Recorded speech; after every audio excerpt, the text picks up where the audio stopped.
Good evening, folks. Welcome back. To everyone who's here, thank you for showing up once again to another Sunday read-through stream. Today's going to be a simple schedule, only because we only have two series. Each of the Witch and Iruma on Force Video are on break. We do have Gachiakuta now finally back from its break. I don't know if there's going to be a chapter next week because of how Golden Week was working, because there was already a break for Gachiakuta to begin with, so we'll see. But outside of Gachiakuta with 166 for the evening, we are going to be reading primarily tonight, if you didn't see the title, One Punch Man, but not the webcomic. No. We caught up to that last week, so that was good. That was fun. This time, we're getting caught up to the manga. Specifically, we are going to be reading from chapter 203 onwards. Now, for those who might be a little confused or unaware, there were, last time I read, which was the Ninja Village arc, there were a total of, yes, 3 redraws. I did go through all 3 of them when they were coming out. However, it's been a good minute, so I'm just going to end off with the last versions, the current version, aka what is now, I believe, publicized version that they are sticking to. I'm going to be starting from that last chapter, which should be 203 onwards. We'll see if we get caught up tonight. Right now, the website I have has up to 214. I think, let me just double check from a Discord site that I trust.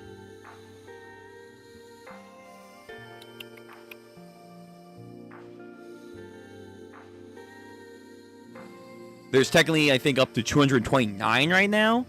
So, we'll see. I don't know if there have been any more redraws for the next arcs that are after the Ninja Village arc. We'll see. We'll do it live and figure it out from there. Yeah.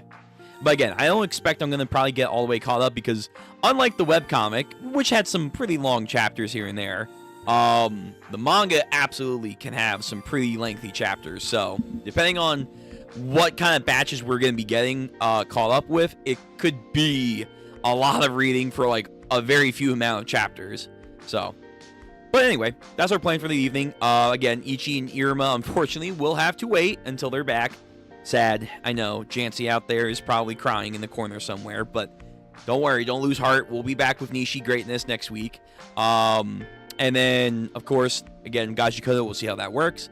And then once we're caught up to One Punch Man, we'll pull out the poll, what we want to do for a new series, whether it be Kagurabachi, Centauria, whatever it is. I'll feel it out with you guys with a poll, and then we'll move it from there.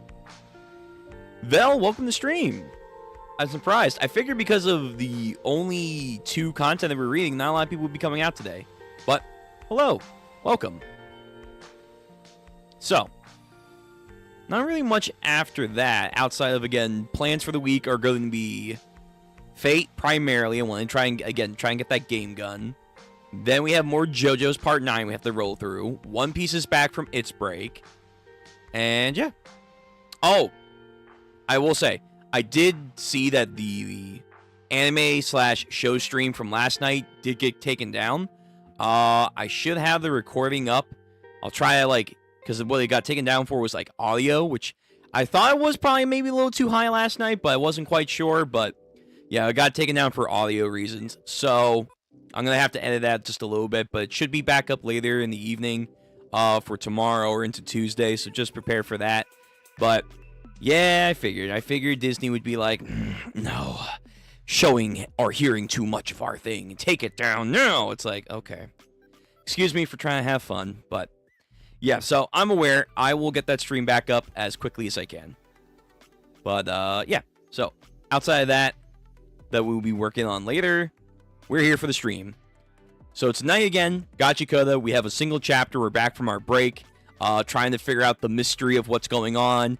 And it looks like it is somewhat revolving around Enji and his backstory, which had confirmed that, yes, he does know Rodo's father, which was, I think, up in the air, and some people were saying that, oh, it was obvious, but it's confirmed now. It's confirmed that he knew Rodo's dad, and how this deepens their character between the two, Rodo and Enji, kind of where his, excuse me, where his character has been, and what has he lived through, as we have now piecing things together from the cover of each chapter that we've been getting with like the clock, seeing his life being displayed in such minimal detail, but still very expressive on how we can already imagine what kind of life he lived.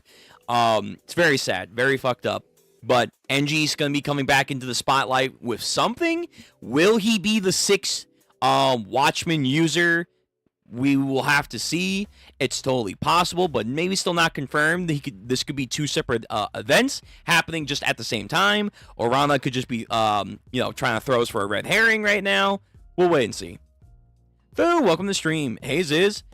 Break week, so we don't got much. Yeah, but what we do have is still good. Gachi, a chapter, and then a lot of One Punch Man, a lot of manga One Punch Man. So I still think that's gonna be good. But yeah, so whether or not Enji is the 6th user, if he is the 6th Watchman user, if he has some time manipulation, whatever the fuck's going on, I still like the direction of Enji's story, plot point being revealed, him and Rodo having that connection, and him being indebted to his father for literally saving him and giving him his vital instrument, his sacred item that he holds so deeply for. I think it's good. I think it's very good. And it kind of pieces some puzzles together about like, hey, why does Enji seem to know a lot of stuff about what's going on with the sphere? And why was he in the no man's land, which now, because of how he was saved by Rodo's dad, mimics each other. And Rodo's dad is he's impressive, because these trash beasts are apparently no fucking joke. And it looks like he can just casually take these guys out, like, whatever. And, supposedly being a murderer, he seems like a very chill dude with his facial expressions and whatnot. So hopefully Enji's going to talk about him to Rodo at some point, and maybe they'll meet. Maybe not. Maybe he's already dead. Who knows? Well, I'm excited. Like, this panel, this last shot went fucking hard, man. This shot went fucking hard with Enji stepping into the limelight. So, again, whether he is the 6th user or not, this is a cool direction for his character. Okay. We're going to get into Gachi, and then we're going to get into One Punch Man. Again, 1 chapter, then we have a bunch of chapters for One Punch Man. We'll see if we'll get caught up fully. Probably not, but we'll still give it our best shot. So, whether you're here live or watching as a VOD Gang member, if you are a VOD Gang member, hi, hope you're doing well.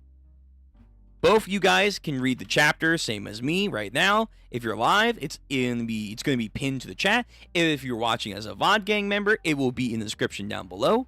Those be the rules down there. Please follow as best as you can. Get your snacks, get your drinks, stay hydrated, and here we go. Latest chapter of Gachiakuta that came out, I think, earlier in this week. 166. So, continuing where we're ending off, Enji walking towards Rodo in the garage park. Yo, Enji, why did you keep that umbrella open all the time? Sight, please. Please. It's not even raining, some dude. It's comforting to be under an umbrella, don't you think? Or is it not allowed? Oh, that's some Mob Psycho stuff. That one guy that got flipped later on to join Reagan's corporation with Mob, he had like a similar idea where like hiding underneath an umbrella that the boss gave him made him feel secure, gave him like an actual safe space mentality. And I think I've seen this in other manga anime stories as well. So this might be like a Japanese kind of thing that have some symbolism being underneath an umbrella. Very cool, very dope. But yeah, so Enji feels safe because of what Rodo's dad did for him. Obviously, it's really cool. Chapter 166, Obsession. We had literally we had a dialogue about this with Rodo and the one guy that had the other Watchmen series. How it's okay to have dreams and to pursue those dreams. Just don't let it become an obsession, was the main idea. But now we have a chapter title called Obsession, so that might be because Maimo is going to be a main center focus in this chapter. It could be Enji's point of view, but something obsession is going to come our way. And because of the context of the previous chapters, it's probably going to be a negative thing. My best guess. Ooh, still in flashback. And this panel makes it look like we're in, like, a picture. Like, a painted picture. And, like, that's, like, a frame. Yeah, okay. They tell me you've been like that for a whole year. You've been sitting underneath that umbrella, staring into space. Keep watching like a freaking goody two-shoes. Guard duty at a beacon tower can't be fun for a 13-year-old. Want a drink? A beacon tower. Okay, what are you guys beaconing for? It's like a lighthouse on like a cliffside. There's a canyon. There's like a pipeline, I think, and a hole. I'm assuming like a tunnel that this pipe runs through. Is it like a resource area? Like, is that for water? Offering your 13-year-old senior employee a drink? Huh, you're a merry little junior employee, aren't you, old man? So Enji's been here for a minute. Okay. And he's only 13 years old. So he was very young then when he ran into Rodo's dad. I need the money, and I work other jobs too. So this one just gives me a nice break. I can't tell if you're a hard worker or just a snot-nosed brat. What are you gonna do with all that money anyway? I don't know. Maybe get a tattoo. Rescue a bunch of kids who were sold into slavery. So, because we know he has a bunch of tattoos, I've been shown multiple times, NG's, like, insane tattoo artwork that's been done. And this is apparently, like, the official tattoo of him. Insane. But it covers up the markings, the branding, that apparently signify that he was a slave. So, that's pretty cool. I think some people guessed that early on with his design. So, yeah. Very cool. Very cool tattoo work over here. But because he's saying about getting a tattoo and a bunch of kids in slavery, I'm going to assume that even though he's playing it off as a false over-exaggeration to this guy who's the uninitiative, he's being legit. That's probably what he wants to actually do, though. He genuinely wants to erase that he was a slave at some point and then go back to free his friends and whatnot from slavery. Okay, that's dope. You're so green. Or find someone. I assume Rodo's dad, I should say. This, you know what this is? Oh my god. It's like Kite and Gone. And Rodo's dad is Jin. Now, maybe let's hopefully that's where the buck stops and he's not exactly like Jin, you know. Jin's a cool character, just maybe an asshole dad. Yeah, it's giving me some massive Hunter x Hunter feels right now. So on that trash beast that that trash creature he gave him, walking off. Oh, it was towards the lighthouse. Oh, hold on. Last chapter, where last chapter he was walking off to the distance towards a lighthouse area. I didn't even realize that. Huh. Interesting. Okay. So now he's still here. So it's been like this for a whole year. So has it been a year since he met Rodo's dad? So he was like 12-ish. So he's still at this facility beacon area. Maybe to get a tattoo, rescue a bunch of kids who were sold in slavery. You're so green. Or find someone. Or something. He disappeared into the damn ether without even telling me his name. He gave me a name. That's all he did. Okay. And then he's been here, I guess, for about a year. But I still want to thank him, damn it. I want to tell him that since I've gotten the name, I've been blessed with many good connections. Maybe I'll just quit this job and look for something that will get me into the polluted zone. Oh, in that case, why don't you go and join the cleaners? Apparently, if you're a giver, there's a no age requirement. And if you're not, you have to only be 18 years of age. Most people would hear the pollute zone and say, no, try and stop me. You're trying to get rid of me, aren't you, old man? Okay, and this guy's very encouraging, maybe. But that's interesting. So there is an... Have we heard there was an age limit? I forget. But... The cleaners have been around for a while, because NG's still young. NG's pretty young. And I think, what? He's in his 20s, right? I think we do have his, like, official age. Yeah, he's 28. So let's say he immediately joins at age 13. So hold on. Sorry. Math be math in my head. Let me bust out the calculator. My brain no work. He's been at the cleaners for 15 years. Oh, that's not... It's not a bad chunk of change right there. So he's been doing this for quite a while. Apparently, if you're a giver, there's no age requirement. But if you're not, you only have to be 18 years of age. Most people would hear Pollute Zone and say, hey, try and stop me. You're trying to get rid of me, aren't you? Nah. So you got on, huh? Ooh, rain dropping on the SIG. Damn this rain, it came out of nowhere. My cigarette. Damn it. You were smart this time to use an umbrella.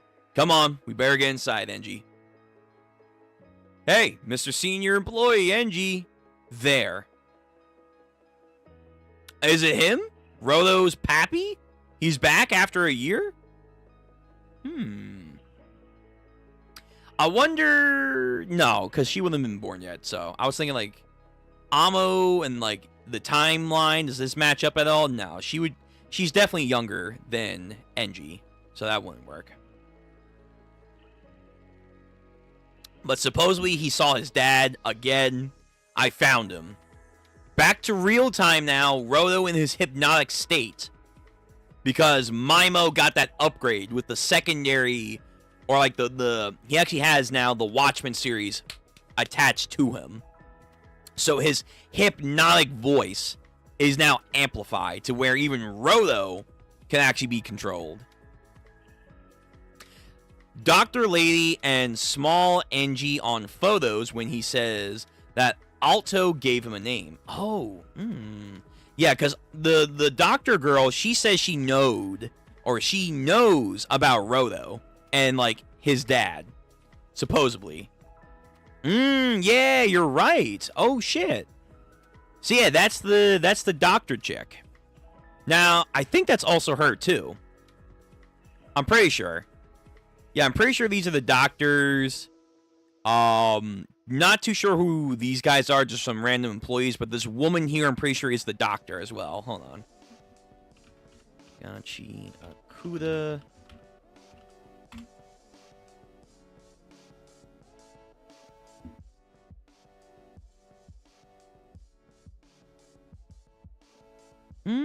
Yeah, I think that's her.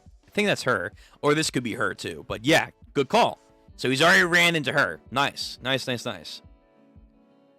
detail sniffing right there. Anyway, NG approaching closer and closer. Taking something out of the back pocket. So everyone's been saying, if he is the 6th user, there was something that he was going to pull out of his pocket during the Trash Beast scenario when we first ran into the leader of the Raiders, Zeidel. Like, at the tail end of it, he was going to do something, but we never saw what he was going to pull out as a last-ditch effort because the problem just solved itself. So now we're going to see what he's about to pull out. So he has something in his back coat pocket.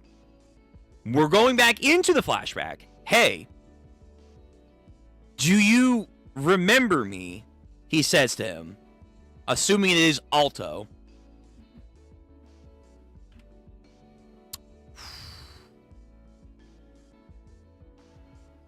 Wait, is that Alto or is that Rigto? I can't tell if it is Alto and he just got, like, massively fucked over by something. Like, maybe this is the time frame that Rigto was born or young. and this is when he got kicked off of the sphere for being a quote-unquote murderer, or that's Rigto and not his dad. Well, let me go back to the previous chapter. Let me see his, like, face. He has, like, bushy eyebrows, like, Rigto, or, Rigto, like, Rodo. He has, like, these black-tipped hair. Okay.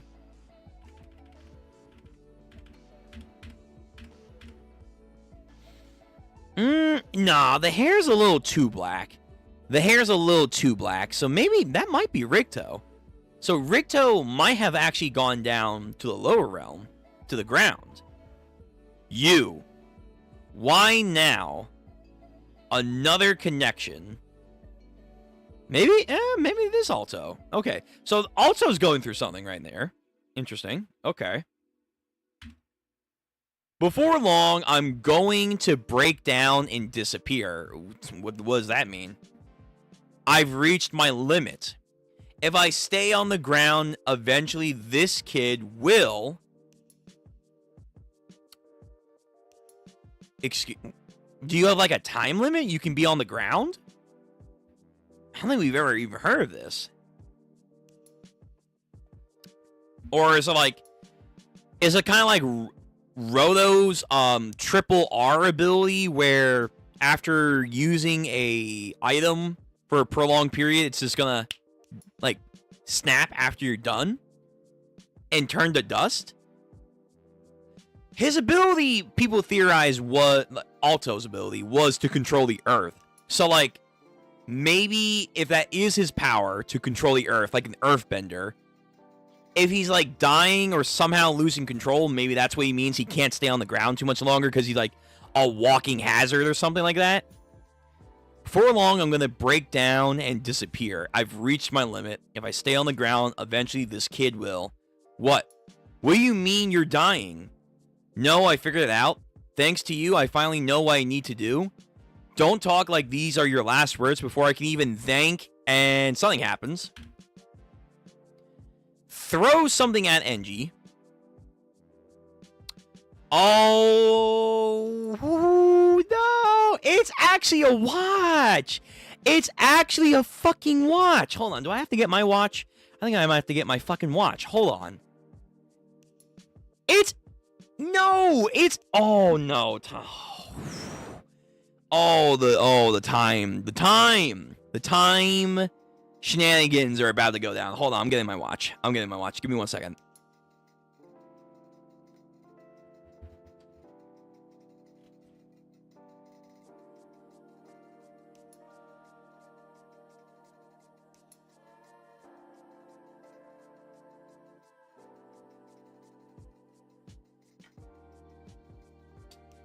All right. So, all right, I got my vital instrument, like Zanki. I got my choice weapon, but I too, like Engie, I too have my Watchmen series watch. What the fuck? Watchmen series watch? That's actually a fucking tongue twister right there. So, what kind of Ben 10 scenario are we happening here? Like, yo, is he gonna go in hero time? It's hero time? Like, what does the watch do? Is it just gonna be what we think it is? Is it just gonna be time manipulation? If so, like, damn, Alto, what the fuck happened to you? You had the power to manipulate time at your beck and call, and you still lost? The fuck were you fighting? I'm sure if it is time, it's gonna be like heavily taxing and like situational. Like you can't use it like two consecutively, probably. But okay, so he catches, boom, watch, and again has the Watchmen series mark in it. It also again looks like a symbol from Full Metal Alchemist, which reminds me, I have to get into the new series that they made. Demon something or whatever. Apparently it's really good. Maybe we might read or watch that on the show, on the channel. We'll see. Engie, you take that and hide it for me. From who? Yeah, it's the fucking watch. It's the goddamn watch that we've been seeing on the cover story. Holy shit. Okay, so we're going to get some time scenario. We're going to get some time scenario going on. It's not fair for me to ask this for you, but please. And NG in now real time. Put it on the watch. Don't tell anyone that you have it. Don't give it to anyone. And whatever happens, don't ever use it. Okay, I have an idea. What if it is time manipulation, but kind of like Julius Novochrono, it is siphoning your time away to use it. So let's say you want to go back 1 hour. Fair enough. You do whatever the fuck, like, ching, and then you go back 1 hour. However, you lose 1 hour of your lifespan. You want to skip over to the next day? Congratulations, you can do that. You lose 1 day of your lifespan. So, like, if you wanted to, like, massively time travel, you can do that, but you might die because of it. So you gotta be very, very careful. So maybe that's why he's like, oh, I'm dying because I used the watch too much. Maybe. Oh, shit. Oh, a lot of theories you can do with this. It's not fair of me to ask you for this, but please don't tell anyone that you have it. The one guy that's gonna be dying from Mimo, don't give it to anyone else. Mimo and his demon time over here. And whatever happens, don't ever use it. Too late. When people see a clock, they generally all think of one superpower. Fuck, it's gonna be time. This motherfucker has time. If you use it, I guarantee there will be an enormous price to pay. Yeah, I figured. So don't ever use it. Not even ... To save someone? Too late. Oh, Rodo! Oh, wow. He's been on the ground before. Oh, no, wrong screen. He's been on the ground before. He's been here. Yo, what the fuck's going on with the lore, man? Oh, damn. So Alto also might be dead now, confirming. So he's not alive. To help someone else. Rodo. Interesting. This maybe also can explain, like, we don't know how long Rodo was in the polluted zone. Well, it doesn't really matter, because, hey, handy dandy watch time. It's hero time. He fucking does some time shenanigans, and for Rodo, it won't really hurt him, because NG is manipulating the time, so he's not there for an actual long while, if that makes sense. Maybe. So Rodo, back in real time, losing his sanity from Mimo's control. Dude, the words "don't push that button" are basically a code for push the button. Yeah, whenever you tell someone not to do it, all you want to do is just do it. And NG has that fucking twinkle in his eyes, like, I'ma fucking push the button. Boop. Alright, what the fuck's this watch gonna do? This watch is gonna be some crazy shit. And then a fucking shimmering black ebony light emits from the watch. And then there's like a pulse wave going out to everything around him. Is it time? Unironically? No! Oh, no, you bastards. Oh, that's the end of the chapter. I hate you. Vital instrument. The Time Walk! What the fuck? That's so cool. I like that name. Time Walk. I will make myself worthy of the name. That is my obsession. Fuck. Damn. We have a Time Walker? We don't have a Time Traveler. We have a Time Walker. Why travel when you can just walk along the path. But again, my prediction is, because he said it, there's a price to pay. If you want to travel, that's fine. You have to give up a certain amount of life force or years of your life, equivalent to how much you're changing. So you want to go back an hour? Cool. 1 hour. You have to give up 1 hour of your life force to do that. You want to go back 2 days? Give up 2 days. 1 year? You get the idea. That's probably the price at a bare minimum. And then maybe it's like once you do it so many times, it probably might have like a cooldown, similar to like Roto's ability, where he can only do like 3-4 times, and then he gets tired and it won't work anymore. So there might be also a time limit or a consecutive use after a while, and then it needs a cooldown period. So he was gonna bust this out against Zelda. Damn, that shows you just how serious of a situation we were back then with the Trash Beast. Damn, I can't fucking believe it. It's actually fucking hero time. He's legitimately a master of time. So the other Watchmen users, people were saying like it's the concept of the 5 senses, and then the 6th user would be a 6th sense. What would be a 6th sense to go by? People were saying, well, we're seeing the watch, why not time? And it looks like, yeah, it is time. It looks to be like it is time. So you have Roto, who's touch. You have Amo, who's smell. You have Tamsi, who is sight. Then you have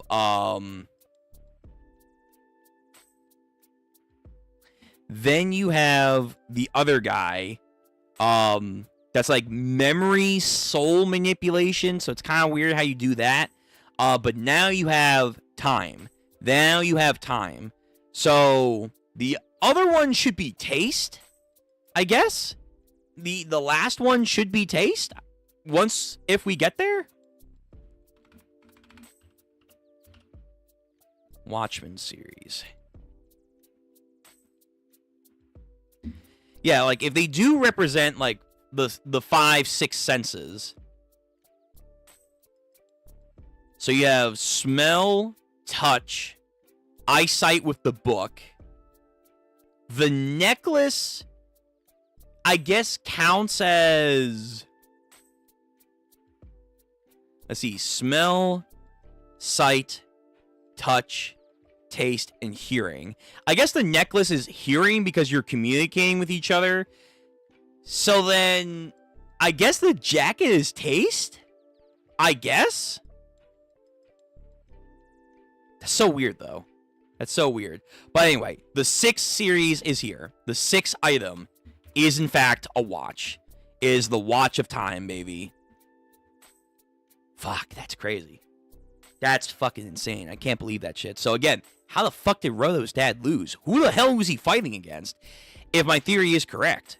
Like, damn. Also, Roto's been on the ground multiple times. And again, going to that Hunter x Hunter thing, it is kind of like Kite and Jin and Gon. Because Gon's some weird shit. Like, where did Gon come from? Because apparently there might be some Dark Continent shit. So,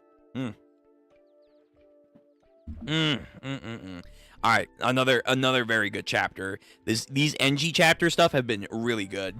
But I'm very nervous on what the price to pay will be. And yet, NG's like, nah, I'm going to do this for you. I'm going to do this for your kid. I'm going to do it because it's the right thing to do. And I want to live up to the name, just a name that you gave me, which means everything to a man who had nothing. Bro, NG's fucking clean, man. NG, my boy, the Time Walker, and his goddamn weapon, umbrella. Let's see what he can do. Like, right now, yeah, like, we're in a bad situation where Maimo has, like, way too much power. So, how far back is he going to go? Is he going to go back as I go back?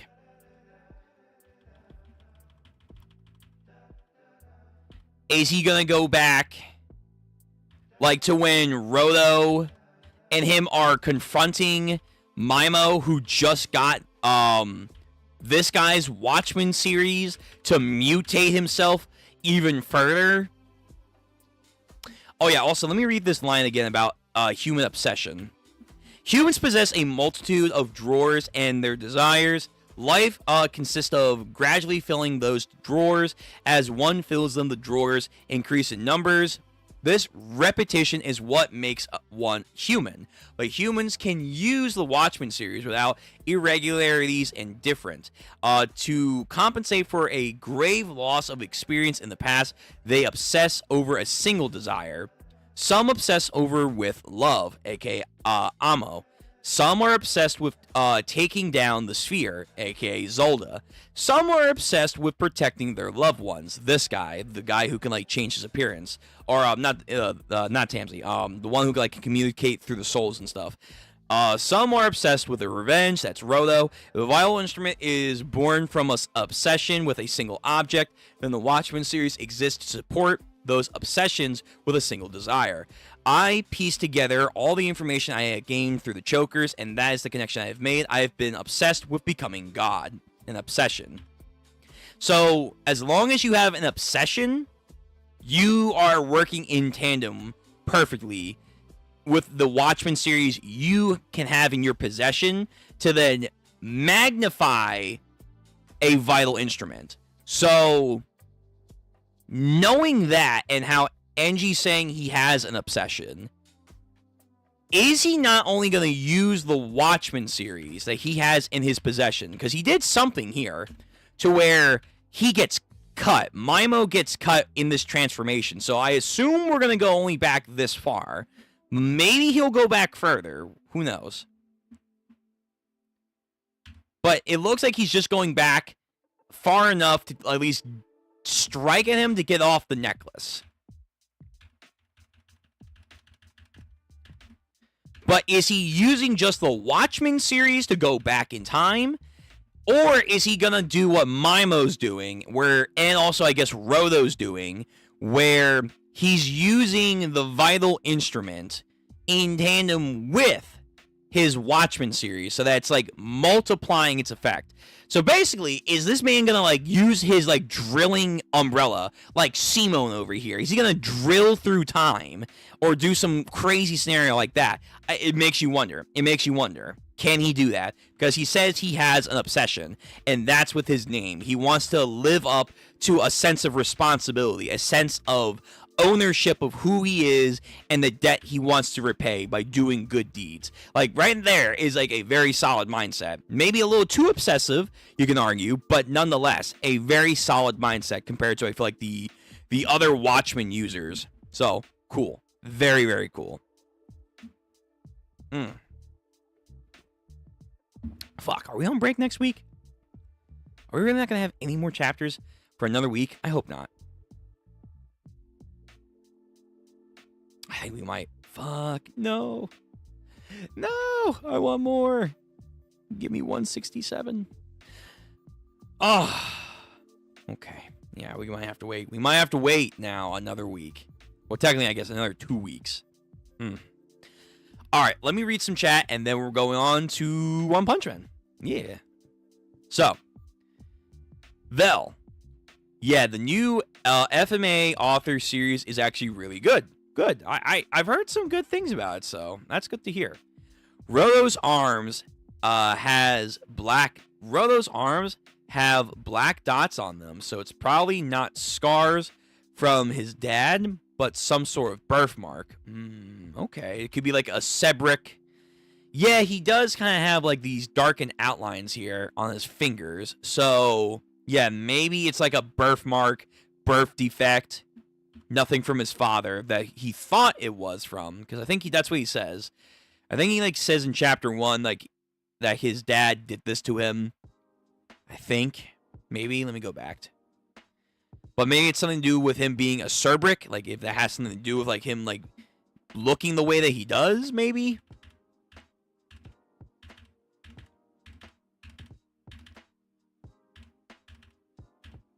The art style also has gradually changed since then. It has.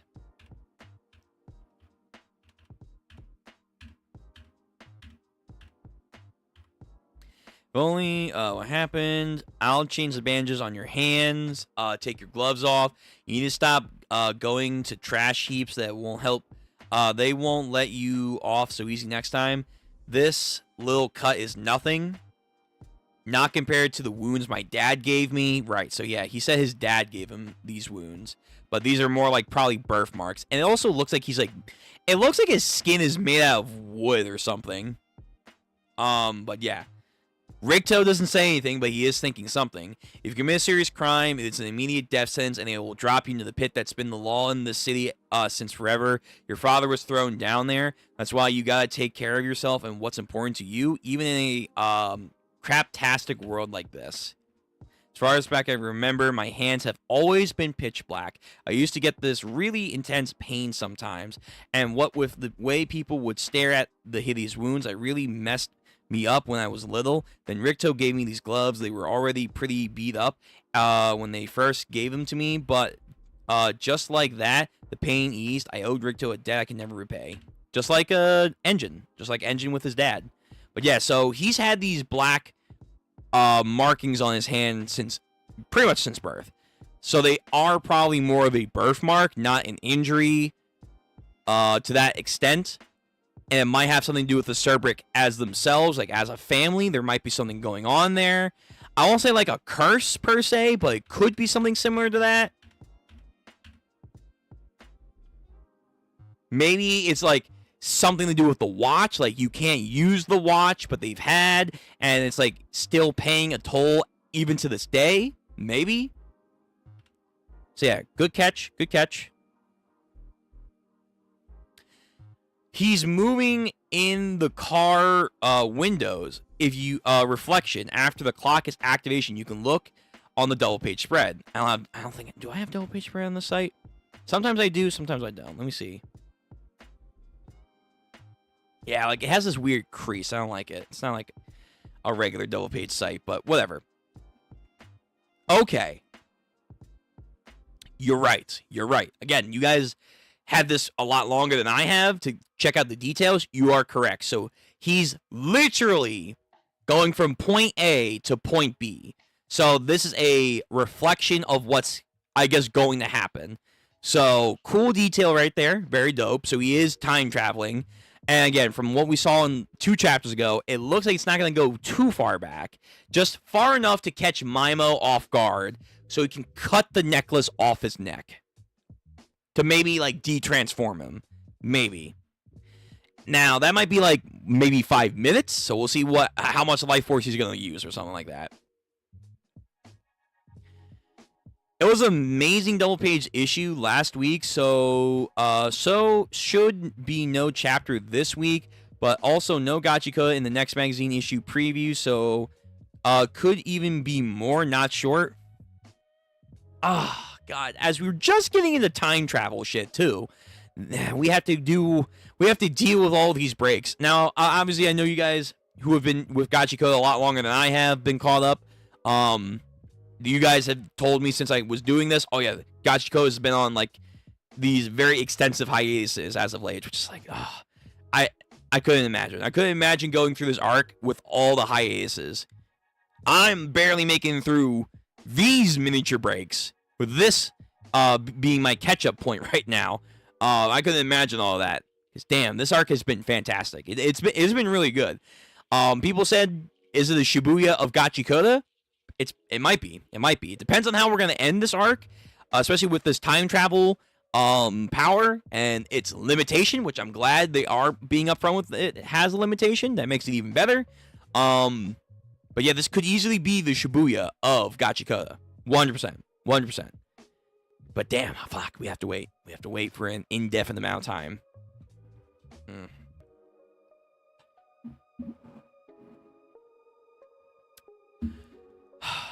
Well, if they need the break, they need the break. That's all I'll say. If they need it, they need it. So let Urana cook. Let her give her some time. Do whatever she needs to do. And we'll be here. We'll be here. But this is a cool little moment in the story right now, and I can only imagine again all the people thinking and theory crafting what's going on with the watch and what its actual powers are, and yada yada yada, yada yada yada. Yeah, this is good. Very good chapter of Gachiakuta. Very good arc of Gachiakuta. Okay, So, let me, I guess, tweet out that it's time. We are now going into One Punch Man. So, let me tweet that. Now, starting One Punch Man. Catch up from 203 onwards. All right, do that.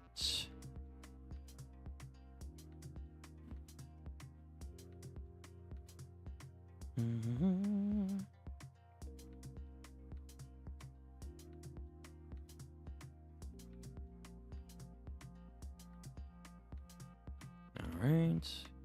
And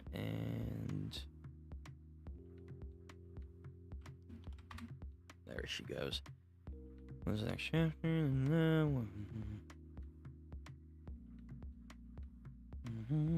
All right, cool. All right, so that is Gachiakuta. Again, unfortunately, we gotta wait now. Is what it is. But yeah, thank you guys for coming out for Gachiakuta. I really, really appreciate it. Again, in the future, I would like to make more content on Gachiakuta, like some theory crafting and also just video content in general. But slow and steady. Slow and steady is the motto right now. But yeah, thank you guys for coming out. If you have to head out, please like the stream, leave a comment, subscribe. You know what to do. Thank you again for just being here, which is gracias. Now, it's time for One Punch Man. Time for the One Punch, wonder of his universe.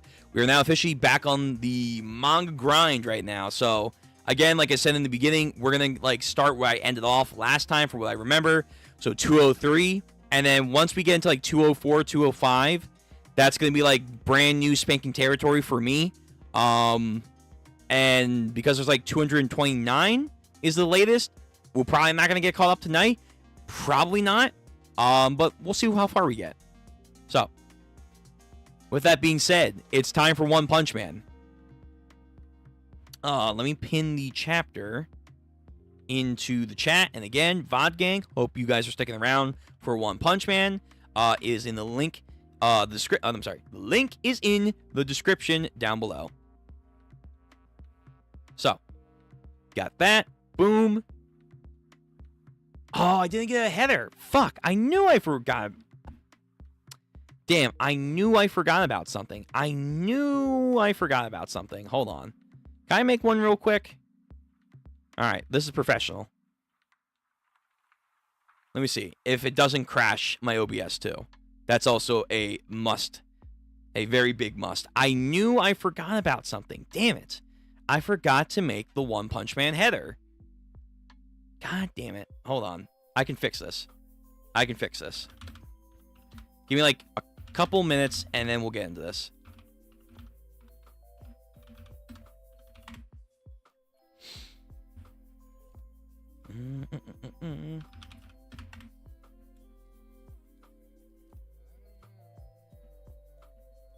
Nah, I want something good. I want something excellent for my header.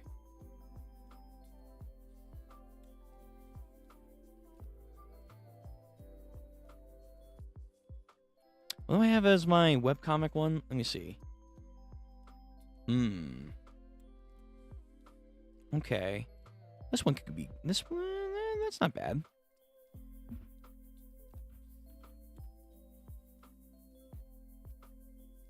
Get this.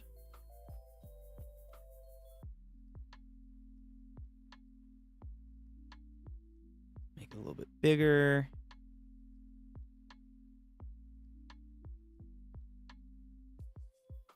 Do that.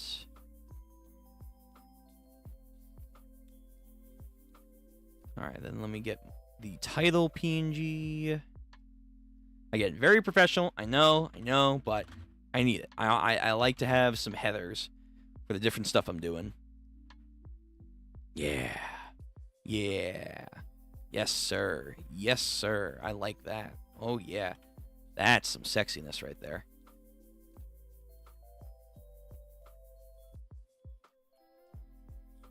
And then let me use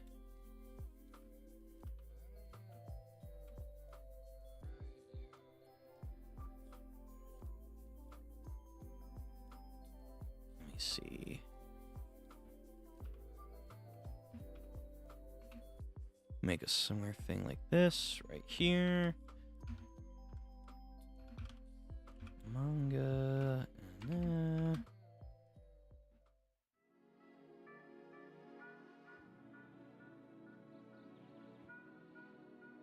let me make it... Should I make it gold? Should I make it gold like the other one? Yeah, that's fine.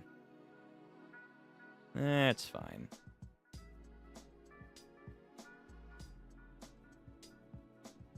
Put it here? Nah, I think I should put it right... Yeah, right there. That'll work. That'll work. Alright, let me save that and let me upload. Again, I knew I forgot about something, but... Last minute adjustment.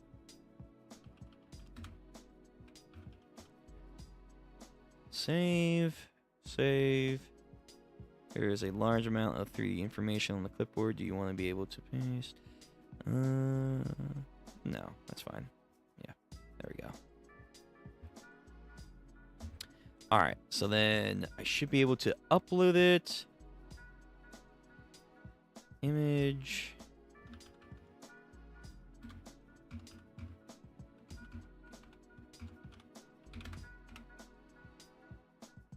And then boom. And bring it over. Where are you? Should be right here. Yes. There we go. Bada bing, bada boom. You're seeing it live. You're seeing the magic happen live. It's beautiful, isn't it? Just majestic. Yeah. Let me just line it up. The only thing I wish that OBS would do better is that if it would allow me to, like, stretch it a little bit better. Just a little bit, but that'll do. That'll do. Okay, let me move it over just a little bit.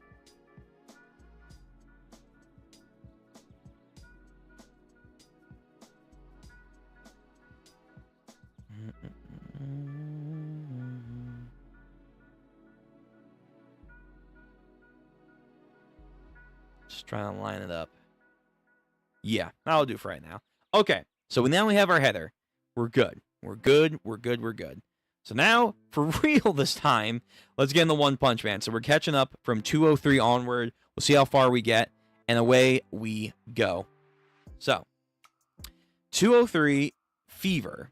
This is the end of the ninja arc, where we had Saitama take care of the... Well, actually, yeah, I guess he did take care of Void. I guess, quick summary. I don't really like the third rendition of the arc. I thought the second was peak, but that's not a hot take. Everyone mostly agrees with that. And I won't lie, I've been more than lenient with Murata's redraws. This was a bit excessive. This was a bit excessive to do it. You know, 2 separate redraws from the beginning, and we ended up with this one.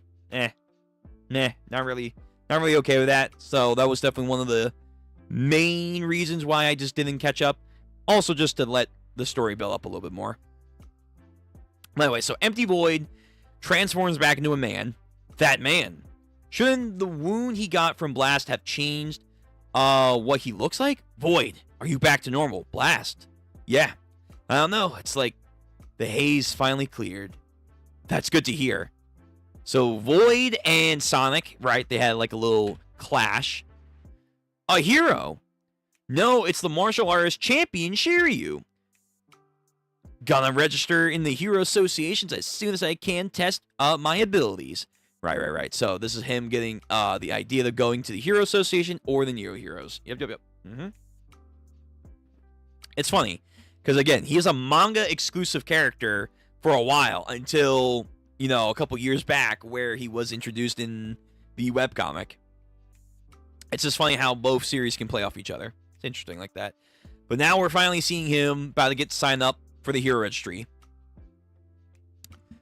The trend changed a lot while I was in the hospital, huh? When I type in Hero, I got Hero, Heroes Neo, Neo Heroes, Neo Heroes, Neo Heroes Inc., New Heroes, New Heroes, Neo is cool. But it doesn't matter.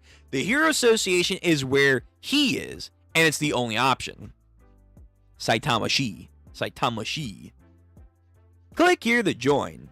Cozy work environment. So as he's about to do that, something's gonna land on him. A giant... hold on. Am I on the right page? I think I'm not on the right one. No. Hold on. That's weird. The site went to the next chapter. I thought this was weird. 203. So, no. Let's do this again. 203. So, yeah. Okay. So, 203 should still be the Sonic stuff. The site is a little wonky. It kind of glitches over to other chapters sometimes. I don't know why. So, yeah. So, Sonic. So, I guess we now know it's going to be some Shiryu stuff. So, Sonic and Void, I came to see them. Stop. So, Blast interrupts them. This guy made you go through hell at the village, but it was only because he was under God's influence. It may be too much to ask, but honestly, I don't care about that. I was just testing to see even if he was skilled enough to order us around, Sonic says. He seemed like the type to get all stirred up from just one punch by Saitama. It's fine, Blast. It's not like I lost my memory of the time I fell under God's control. It was like having my flaws amplified. Very emu-like. Very emu-like. I guess, seeing how this came out first, I should say Emu is very godlike from One Punch Man. I didn't trust you and I acted recklessly, so I fell right into God's trap. Judging by their fighting style, it looks like they inherited my tendency to look down on my own comrades, except for these two. Yes, the Pinnacle, Flashy Flash, and Sonic. Yes. You still half asleep, aren't you? What are you trying to say? Well, I only helped him because he looked like he needed saving, so I had no other choice. What you say about me? That's Saitama. Sheesh. Just get along already, you two.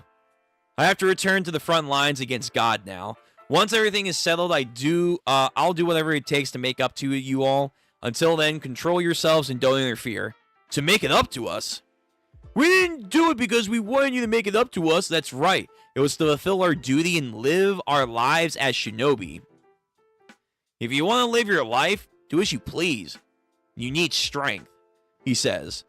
You're not just strong enough yet. Train, you idiots. Sonic. Fair. Yeah, and then Saitama. Maybe try training on something with strength. And then they're like, huh? He's so strong, they don't even argue against it. He's too free on some Luffy shit right there. He's too free. It's odd. Not only that first time, but a second time now. It doesn't matter how much I've tried to suppress Void. I couldn't take God's power out of him, but Saitama has, and with Garo. So that's going to be an important thing later. Just what is his fist? I see. I understand. We can't just wait and look while our master marches onto the battlefield. Shouldn't we also try to find the cubes, or whatever they're called, ourselves, and seize God by its tail? Right, so the ninja are turning over a new leaf, and they're going to be proactive. Even if we are no match, we endured that village. We've got the right to know what the hell was pulling the strings all this time. The Tenito needs to start fresh. First, we need to decide on an interim leader. Their teamwork still sucks, as they all want to be the leader. Hey, I have a proposal. Yeah, what's that? Who is he? That guy is A-class hero Kate Baldy. I heard nothing about him. Hey, Kate Baldy, was it?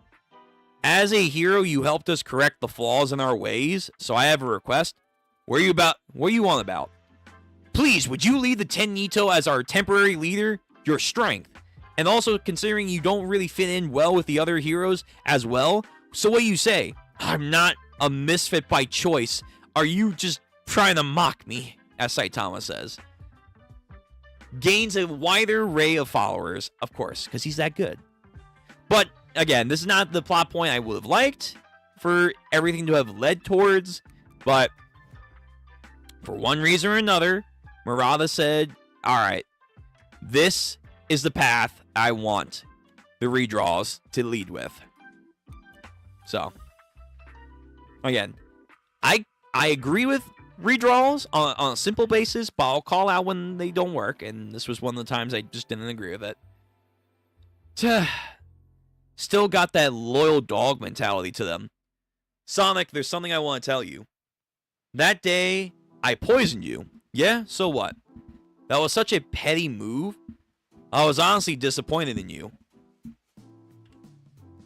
More important than that, it's time for retraining. I will mentor you from zero again. We'll brush those idiots off and cut God's sleeping head off. That's a fucking ball line. That's something that Black Star would say from Soul Eater. Yeah. Since you two have a common enemy and are bonding together, why don't you go and be someone else's problem for a little bit? Saitama thinks to himself. Hey, Saitama-kun, Blast says. For the final battle against God, your power will be needed for sure. When that time comes, lend us your strength. What? I will come for you then, as he teleports out with Void. So hopefully we're going to see the Ginyu Guardians of the Galaxy very soon. What their whole thing is. They have a new teammate, Void. Well, I guess I'll make you some tea at least. Black hole out. Right. In this other dimension where they like see, oh, Saitama, he's that strong. In the dimension between time and space. What the hell? Yeah, these fucking beasts that represent the 4 cardinal directions and whatnot. Divine Beast Kirin. You took down this giant thing? No. Then who did? Isn't it obvious? Even your cape's dirty, Sensei. Want me to take it to the cleaners? Oh yeah, now that you mention it, I did take down some enormous thing on my way there. Yeah, the Kirin. The Kirin. Which the other Divine Beast were like dragon or above, I think. Hold on. I think it's like 202. Yeah, Rover gets like some upscaling thing over here. Divine Beast Gumbu, disaster level, dragon or higher. Same thing with Byaku, dragon or higher. Then Saitama was about to do something, but then Empty Void cuts them up, and then Blast does his pummeling shit. They try to seal it up. Doesn't Rover do something? I could have sworn Rover does something.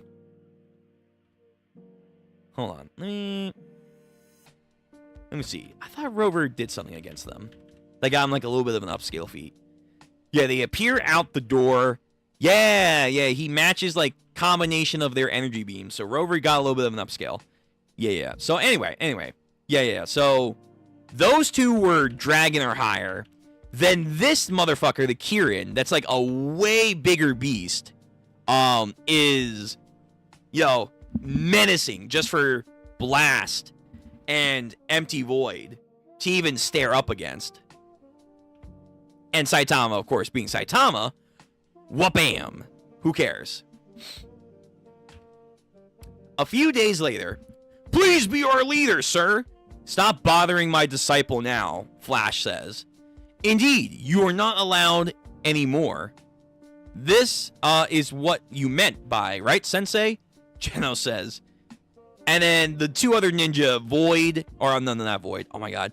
Gale Wind and Hellfire Flame. Flashy Flash, prepare yourselves. God, more of these fucking R-word ninjas around. Yay. I'll spare you as my sparring partner. Let's fight again, Saitama. No, please. Get lost, all of you. And that was where I left off last time. So here we go. Here's 204. Here's some Shiryu stuff. Here's the Shiryu stuff. So 204, full recovery. Shiryu-san, congrats on your discharge. Please get out of the hospital. Well, I don't have to explain my plans, but yep, well, Disaster level tiger, the great anteater. It's grown too huge and seeks new food to replace as ants. 90% iron. Unacceptable. Liquid. 70% protein. 24. Like he's that one cockroach curse from JJK. I love the taste of iron. Oh god, kill this thing. Acceptable. And then tries to pierce the woman. Shiryu. I fully recovered. Right, so we went to here. Okay. So an anteater, but like I think a way bigger anteater has what fell near him. Whoa. That must be the parent of the monster from earlier. Disaster level demon, the Emperor, giant anteater. I'm getting some weird deja vu. Don't tell me. Here we go. Yep, Webby Gaza. Hello, I'm everyone's Webby Gaza. Are you watching me, my fans? Webby Gaza-chan is so strong. It was an insta-kill. Please look this way. I've been reborn much stronger after my hiatus. From now on, I will be a Neo idol who has to do hero activities. Right, so we already got a little bit of her in the manga too. But now, like, redraw, new introduction time. Guzzles down a huge load of liquids. Then you can see there's some, like, you know, huffing and puffing. I'll be very active from now on, so please support me as a Neo hero. Heart, chew. Very idol-like. Very idol-like. Shiryu? Huh? Neo heroes, huh? If this is the rival organization, it would be important to search what's going on there. He wants to go for the poon. Yeah. I can always join and leave later. He was discharged and he didn't tell me? Sueko, I left the hospital bill to you. Yay! Big brother Shiryu's note. That good-for-nothing big brother of mine. The Neo Heroes headquarters. Ah, yes, the tower. The fucking tower. My web breathers know. Excuse me. Welcome to Neo Heroes. Are you a hero, applicant? Right? Wait, Shiryu-chan? The champion? Oh my. Neo Heroes Examination Hall. So I need to wear this? Yes. It's a specially modified Neo Hero battlesuit. Those who know. Talking to the girl wearing this will be embarrassing. Nothing, just I was simply talking to myself. Interesting. Alright, so we have the suit. The suits of the Neo Heroes being introduced. Also, they have like a Dragon Ball punching machine in the background. Nice homage. Very nice. Unmatched durability, and it can even bring out the wearer's potential to their fullest extent, which that's saying something because Shiryu in the manga has a lot of potential. We saw. Like, say what you will, when he was fighting against Goketsu. But Shiryu...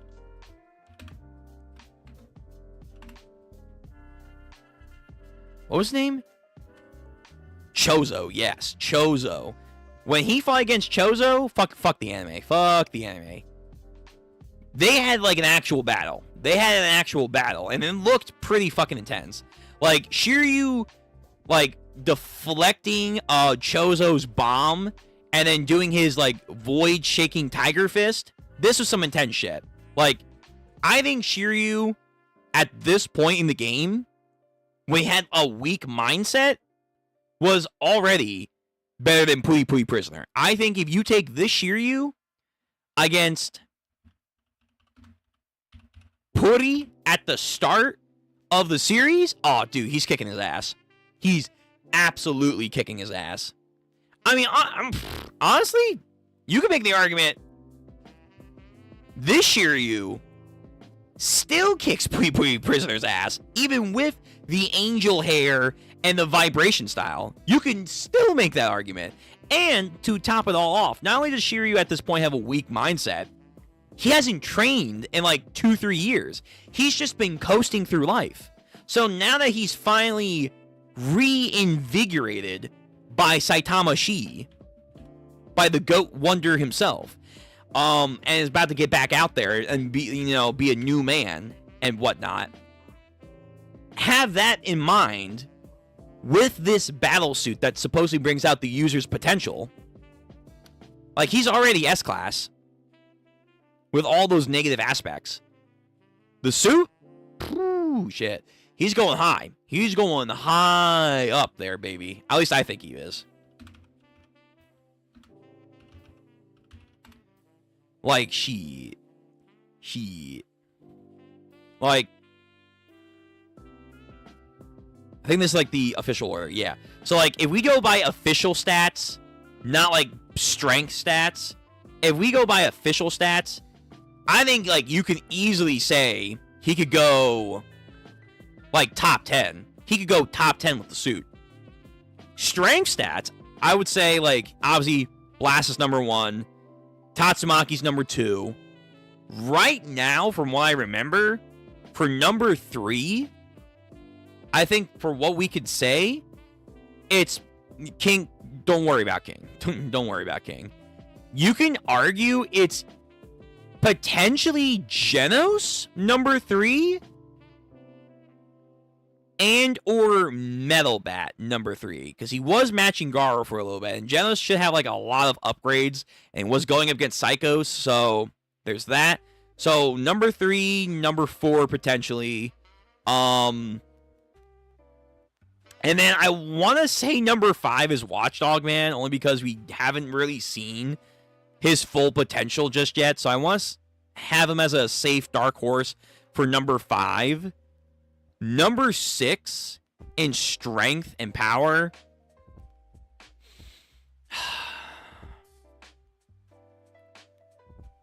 I want to say it's either Darkshine. Where's Bang? Oh, do we not have Bang on here? No. It's either Darkshine or Bang. Put them there.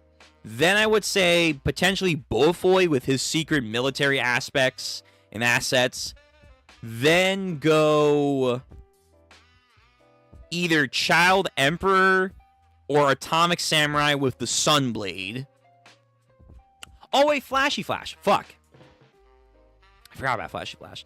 So 1, 2, 3, 4, 5, maybe higher, 6.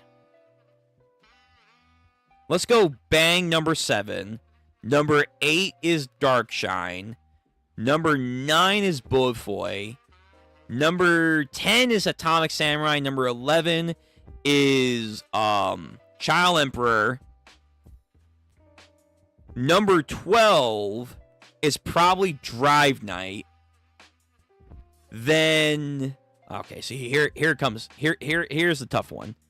I would say then it's probably, it might be Tank Top Master only because he now generally has Tank Top Magic, whatever the fuck that means. So there's a lot of potential for that. So 13 is like Tank Top Master. Number 14 is Pig God. And then number 15 is Pui Pui Prisoner. Or I guess number 16, because there should be 17 in total. So 1, 2, 3, 4. Yeah, so we're missing Bang. So, technically speaking, he should be 16. And then Zombie Man. Okay, so yeah, Zombie Man would be 17. Yeah, I think Zombie Man, again, webcomic people, you know. Right now, he needs a lot of potential. He needs a lot. He needs a lot of potential. His regen's good, but it's not that impressive. It's really not. So, not counting King, Zombie Man's the weakest at number 16. 15 is Putty. Number 14 is Pig God. Number 13 would be Tank Top Master. Number 12 would be Drive Knight. Number 11 is probably Child Emperor. Number 10 is Atomic Samurai. Oh, wait, yeah. Number 10 is Bofoy. Number 9 is Atomic Samurai. Number 8 is Darkshine. Number 7 is Bang. Number 6 is Flashy Flash. Number 5 would be Watchdog Man. And then number 4 would be Metal Bat. In theory, number 3 should be Genos now, but again, we have to wait and see.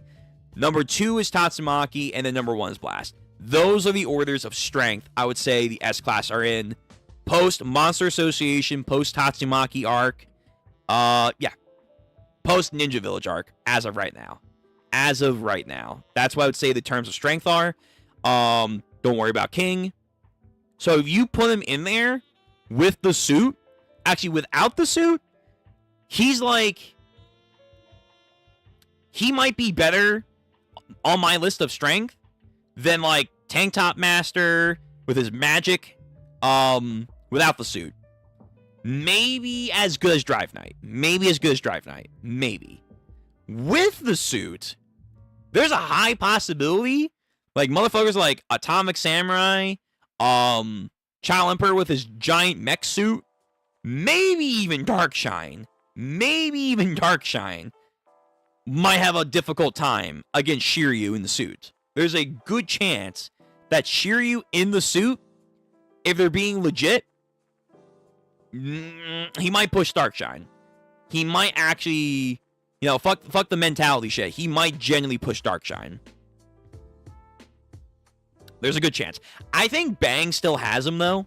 I think in terms of in power and martial art experience and all that jazz, Bang is still up there, man. Like, outside of Garo being Garo, yeah, I think I'm going to go Bang. I think I'm still going to go Bang. I think Bang, even with Shiryu in the suit, I think Bang still has Shiryu. Even with the suit. Yeah. Anyway, I know we got sidetracked. Let's get back to this.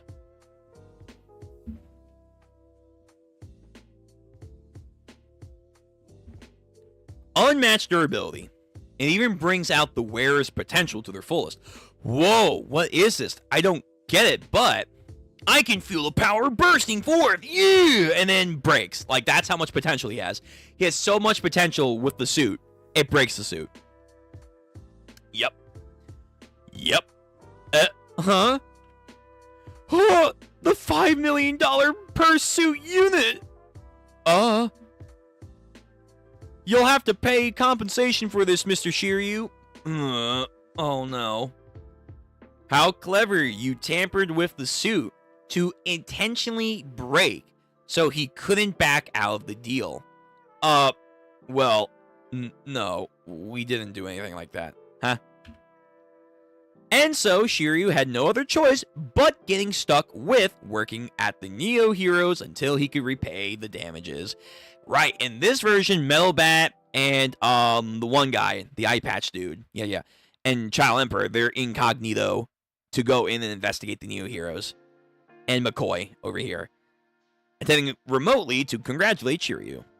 Let me introduce you all. This is Shiryu, who is assuming the post as a Neo leader as of today. Oh, it's a pleasure to meet you, I guess. Yeah, I'm Metal Bat. Why is this dude crying?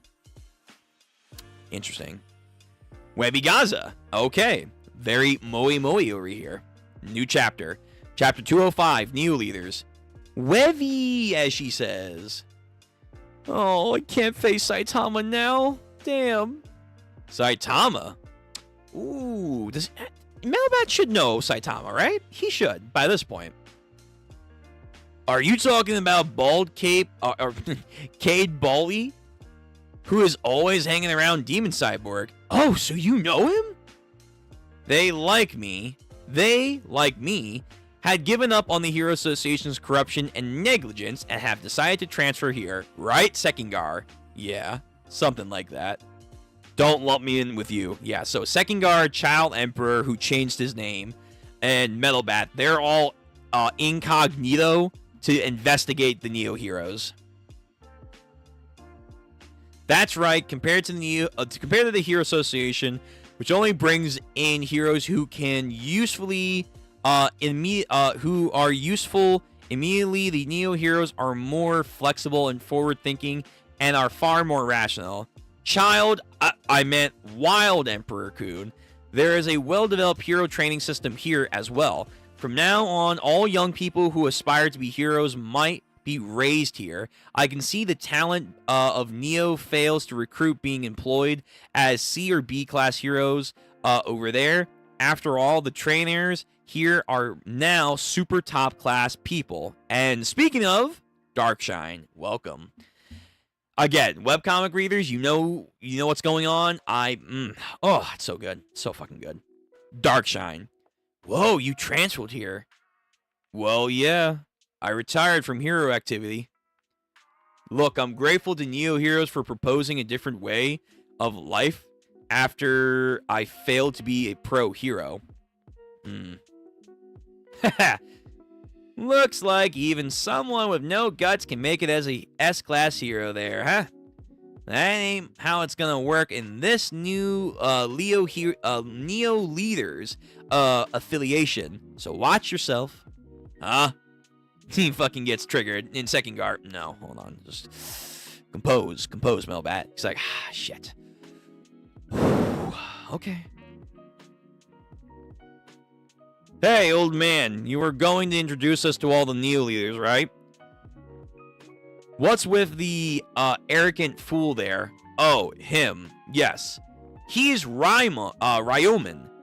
He's the boss of the Ryumen gang, which has a 400-member count. Although it has been involved with various organized crime, from now on, he wants to put his violent tendencies to good use by being a hero actively and contributing back to society. Yay! Second chances. Let's go. Will he be a good person? We'll have to wait and see.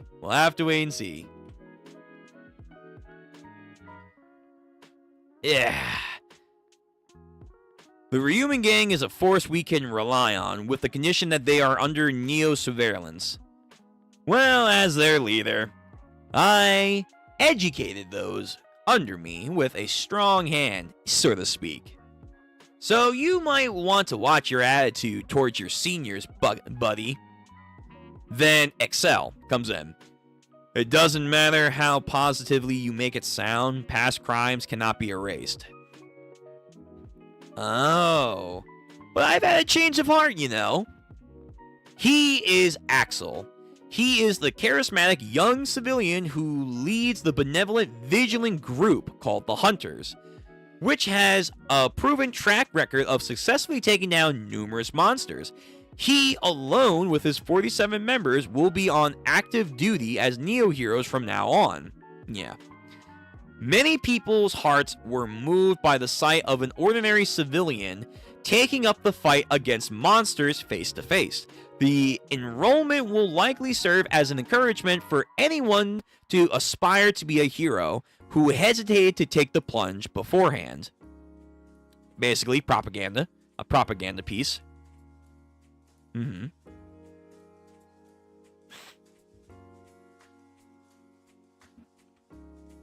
Alright. Well, he seems to have some courage. That's nice. Yes, indeed. Yes, we must show the lost young sheep the way. And here we have Influenzi, the founder of the Church of the Otherworldly Reincarnations, which has significantly increased its number of followers in recent years. The 3 million followers who have worshipped him will direct their support to the Neo Heroes cult. Let's just be outright and say it. They are a fucking cult.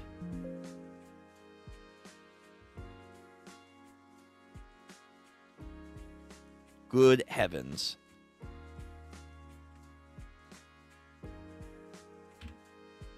We can expect a public opinion to work in our favor with him here. Oh.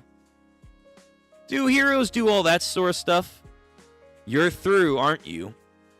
Well, I should say the number of strengths after all. What? Oh, this guy, yeah. Zadas. You see, he's a very wealthy young man who manages multiple companies. My SNS follower count is around 40 million. So why don't you follow me? I don't do SNS. Basically, Elon Musk. Elon Musk wants to become a Neo hero. Oh, Lord.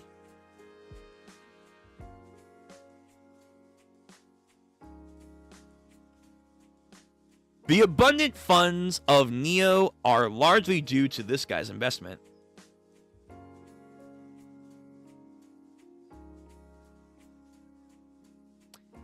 and you're going to put him on the front lines. Isn't that kind of dangerous?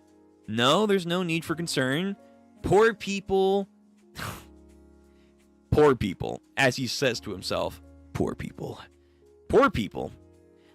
I can allocate as much of my budget to my own equipment, you see. Sorry, my eyelashes took extensions way too long. Here we go. Oh, speed. He's got some crazy speed. She comes in the room.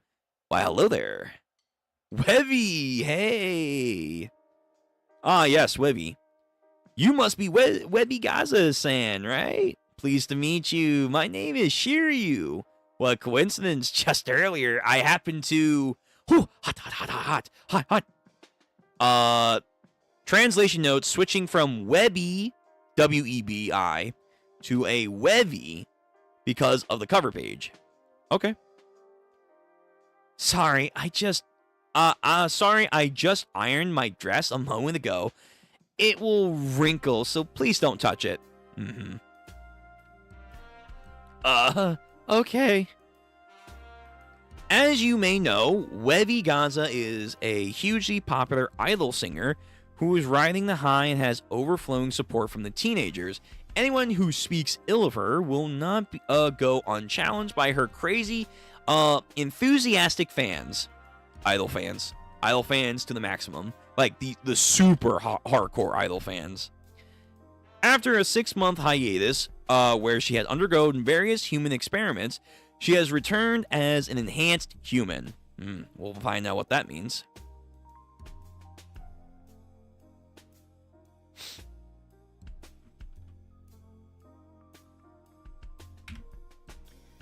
As a hero idol who can sing, dance, and fight, she aims to surpass even that of Sweet Mask.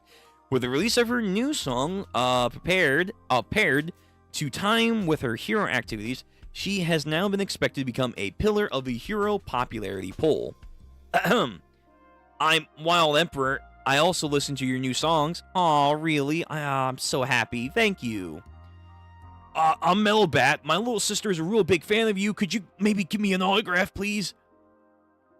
Okay. Do this later. We're in a meeting right now. Second guard's like, okay, come on. Get back here, kid. Come on now. Excuse me, I'm the trainer for S-Class Heroes. My name is Super Alloy Darkshine. It's nice to meet you, young lady. Bro. Ryomen! So, you finally have shown your face to me. Oh no. Are you really not gonna fight? Damn, end the chapter. Okay. Well, continuing. So, that was 205 on the 206. Okay, so far the chapters aren't too long, which is fine. But I feel like that's not gonna last. I feel like that won't last forever. Alright, so we have 206, the tough guy. Raiden. He is a former Yokozuna of the Super Sumo Wrestling Ring, where only Rishiki, who are standing over 3 meters tall and weighing in at 400 kilograms, are allowed to enter the ring. With a slap power powerful enough to crush even large monsters, he has an undefeated record of 700 matches. In terms of combat ability, we have determined that he can even surpass S-Class heroes. Debatable, but fair enough. I get what you're trying to do. Yeah. Hold on. I'm saving all the Neo Hero stuff so that way I have it for later. Oh, there will definitely be a time to use this for later. Like, Ryomen, if I had to guess where he is, just using manga stuff and kind of context of, like, where things start out right now, I think Ryomen, going back to the list, I think Shiryu, not armor, is, like, above Tank Top Master with his weird Tank Top magic right now, maybe Drive Knight level. With the armor, he's approaching, like, Darkshine when he's in his good mentality, Atomic Samurai with the Sunblade shit. He's, like, around there. Ryomen, I think he's honestly, maybe, at most, as strong as Shiryu without the armor. That's a maybe. So Tank Top Master with his Tank Top magic might honestly give Ryomen a run for their money. Might give him a run for their money. That's where I think he is right now. But maybe I'm wrong. Maybe the manga might change some things around for my mentality. We'll see. With a superpower, in terms of combat ability, we have determined that he can even surpass an S-class hero. The name Super Alloy Darkshine is well known in our industry too. The man with diamond muscles. Well, he did stop a monster that could drill through diamonds, so yeah. His strength has surpassed the limits of not only human die, but is also overwhelming among all living creatures. Some Baki shit over here. However, there is one more human that has said the same thing about me. What do you think? Shall we lightly test our strength? He wants to fight. Wait, hold on a sec. Wait. I am powerful. I am more masculine. I have the strength of all men combined. Again, I'm not going to say anything, but if you know, you know, and it's going to be good. It's going to be good. So, no matter what happens here, it's, I guess, impressive, but we know where this is going. I think, at least. I think I know where this is going. We'll see. But, Darkshine, sweating, but not like, oh my god, I'm getting crushed. More like, I don't really want to be in this situation right now. Just remember that. Just remember that. And then Ryomen. Let's stop. I didn't mean to scare you like that. Again, Darkshine's not... How big is Darkshine? I think we have official height for Darkshine. Darkshine is 7'9". Oh my god. Damn. He's 7'9". I mean, they did say, like, to be a super sumo, you have to be over 3 meters tall, but, like, wow. God damn, man. That's all muscle right there, too. That's all muscle. Good heavens. He's gonna choke out a polar bear. He could literally, like, squeeze a polar bear like it's nothing. Crazy. It seems you're not in your best condition right now. Or perhaps his time has already passed his prime. Hey, mind if we join in? These are our admiral leaders, huh? Well, that's quite the noisy pair now, aren't you? Yes, those guys. They're underground fighters who were Neo leader candidates. Mars Leo, the interim champion of a death boxing ring. We're fighters fill gloves with iron sand. The cyberly enhanced fighter, Coco, from the Cyborg Fighting Club, where body enhancement fighters battle in an old underground shelter with massive wagers. He was too strong for any bets to be placed, so he was banned. Are you unhappy about failing to become a Neo leader through the screening process? Of course we are. I have so many objections to this. Why are mere rich people and religious zealots and doll-like idols given the privilege of Neo hero status? How the hell are strong fighters like me just one of the bunch? Do you want me to beat you up or something? Exactly. I have no intention of obeying superiors that are weaker than myself on the battlefield. We are the ones who can be useful. And then sensors go beep, beep, beep, beep, beep. Wait a minute. This woman, her body modification ratio is over 71%. Impossible. Even cybernetically enhanced fighters in cyber fights have modification rates about 30% for arms, legs, and even their eyes. Cyber that exceeds 60% is extremely dangerous, and successful cases are very rare. I've heard that there are few cyborgs exceeding 60% that are adapted into the Hero Association. But this young girl, what kind of resolve did she take to do that to herself? A lot. And remember, they're saying 30% is arms, legs, and even the eyes. 60 is rare. But what about our boy Genos?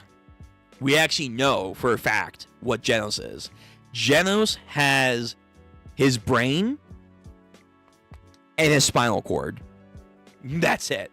That's all he has. So basically, Genos is like 90%. Maybe 95. Like, he would like shit his pants trying to sense Genos. He would be like, what the fuck is that? I can't believe it. Like, even like early series Genos is the same way.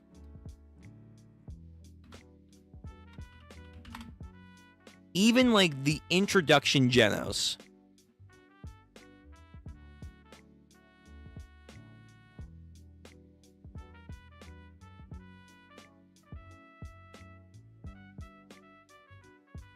Let me get a good picture. I guess this would work. Even the start of Genos is the same ratio, pretty much. This Genos would like terrify the shit out of this guy. He'd be like, whoa, this man's a monster. This cyborg is a monster. What the hell are you frozen on about? Whatever. I'll show you the speed of my punches. These skull-crushing iron sand gloves can weigh around 9 kilograms each. Death boxing is a fight where a knockout that directly leads to death. It's an always thrilling life or death match, as crushing or crossing swords are in a real duel. And then Shiryu, not bad punches at all. Darkshine-san, you should step back. And then the boxer, like he's Ippo, bum bum bum bum bum bum, throwing a goddamn haymaker. Oops, my hand slipped. Yeah. Lands squared on Darkshine. Ah, my bad, my bad. I meant to just shadow box. I didn't mean to hit you. Hee. Are you good there, pal? Yeah, I'm fine. But what about your wrist? Ooh. Ooh. Just is fucking shattered. Just by tapping. It's like some Omni-Man shit with Debbie. Just by fucking tapping him, he's already broken a body part. Yeah. Yup. Huh? Why don't you just stop right now? Do you get that you're outclassed? Why don't you just go home? Damn you, you mere punk! And then they're ganging up on Shiryu, but guess what? Martial arts. Who cares? They're fucking punks. Koku can mean solitude. Okay. Alright, so that's where that chapter ends. Alright, what time was we at? 11:30? Okay. We can keep going. Keep on trucking. So, chapter 207, The Presence. So again, just constantly trying to throw punches, kicks. Shiryu is like Ultra Instinct, not a big deal. Dodging, weaving, parrying, all over the place. Like, he's literally just standing in the same place, and he's not even, like affixing his eyes to anything else. He's just... To him, it's not a big deal. These guys are nothing. Fu, I have some controversial takes about the arc when it end, so can't wait. Okay, fair enough. I assume you mean the next arc, not the Ninja Village arc, because technically I could think that it should be over now. Going forward, I'm on 207.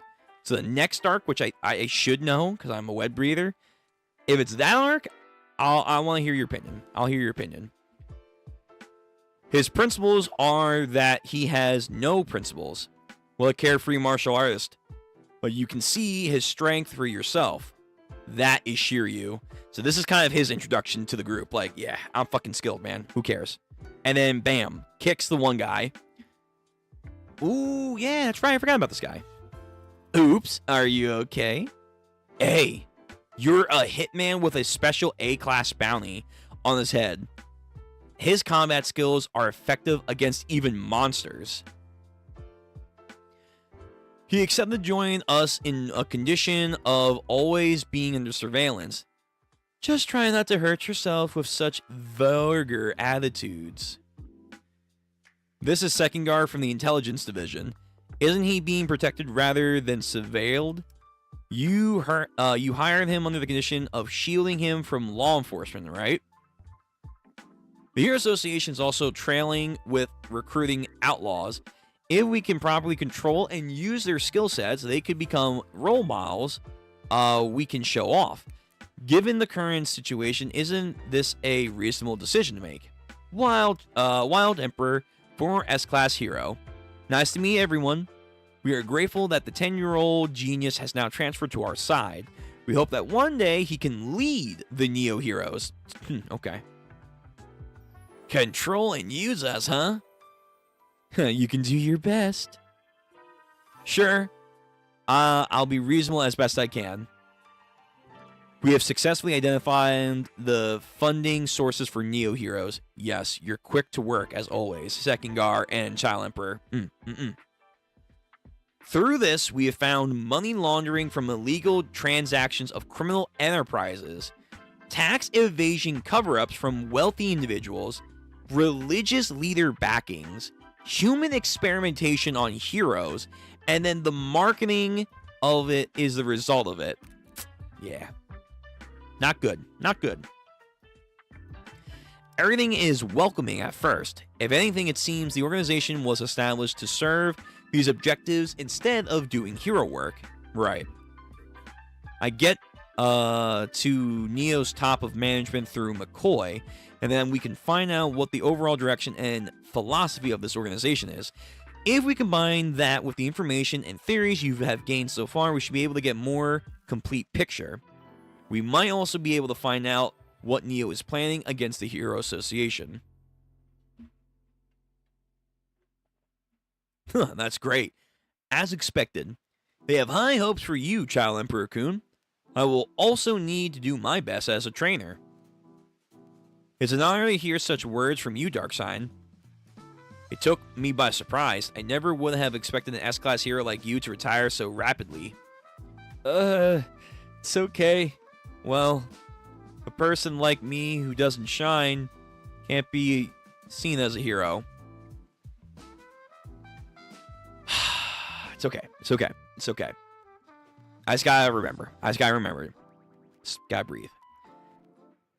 Oh no, the Monsters Society arc. I thought you in that one, they kind of wiped outside Thomas character development for me by turning back time. Okay. So first of all, no, we are way beyond that point. Secondly, that was a critique for sure, I think, coming out of that arc. I'm not necessarily sure if that's technically the case, because there is some like weird causality breaking where some things are forgotten, but then some things are remembered. It's kind of weird. So I kind of get what you mean, but it's still something that he's gone through. So nah, I kind of disagree with that one too. But you're entitled to that opinion. I'm not gonna fault you for that one. Anyway, Darkshine, depressed. What are you talking about, man? Well, I think it's important to reflect on what one is suited for, I guess. However, can someone who became a trainer because they lost confidence in themselves really guide others to be an important person with such a weak mindset? And then Darkshine, ooh. It's okay. Those little details don't really matter. Just putting in an announcement that we have a former S-Class hero on our training staff is enough to attract as many people as we need. Melbat, I don't like that. Straighten up, man. Your huge frame is looking tiny. I'm stupid and can't express it very well, but I think the real reason you have a presence that puts people at ease, and because of that, they can easily follow someone like you. They won't change whether you're a hero or a trainer. You got that? Well, anyway, if you're going to challenge yourself with something new, I can support that. Just do your best, alright, Darkshine? Yo, Melbat's such a bro. He's such a fucking solid bro. Darkshine. Excuse me, nature calls. Hey. It's serious, isn't it? Should we get Sweetmass to kick him back into fighting shape? Shut it. It's a matter of fighting spirit. He has to figure out his own struggles on his own. Yeah, that's for sure. Bro, these guys are still up? Damn you, don't underestimate me. As he tries to punch Shiryu again. So this is a pro hero, huh? They're nothing like him, I guess. None are. Shit. Damn it. Is there some disturbance going on here? Yes, these are agents in charge of our security tower for Neo Tower and dealing with those who violate our rules. Seems like they've used some mercenaries. Emilian and Destro. So I remember from before the rejaw, we did get introduced to these guys. Female. In the original webcomic, it's kind of hard to deduce one way or another, but it looked like it was leaning towards male. But now, in the manga, it looks like, yes, we're going to go female. We're going to go female for this one character, which isn't a bad thing. More material for Murata and for the fans, of course, but female nonetheless. And a chapter. Whew. Yeah, speaking of material, front cover too. Holy shit. 208 special. You ain't telling me nothing. Oh, goodness. Goodness gracious. Thank you. Thank you, Murata. Oh, hold on. Wrong page. There we go. Alright, 208. Let's continue. So, we have Destro and Emilian. Please avoid causing any more trouble among the fellow Neo heroes. You two are not Neo leaders, right? We ask you to leave. Now then, please this way. Damn it. You low-level security guards better not touch me so carelessly. I've got broken wrist over here, you know. Hey, how long are you just going to keep shaking like that? Didn't we agree to take one of those leaders down to become leaders ourselves? And at the least minute you are backing down, you are a worthless decor-only modified bastard? Huh? Come on, man. What's wrong? I can't believe it. The body modification rate on these two. 94%. I forgot they were that high. 94%, 95%. Okay, yeah, so Genos unironically might be like 97. Damn near 100. Maybe 99. Mob Psycho. He might be like 99. If these guys are that high, Genos is like 99. Yeah. We shall escort you to the recovery room right away. We better not cross these two.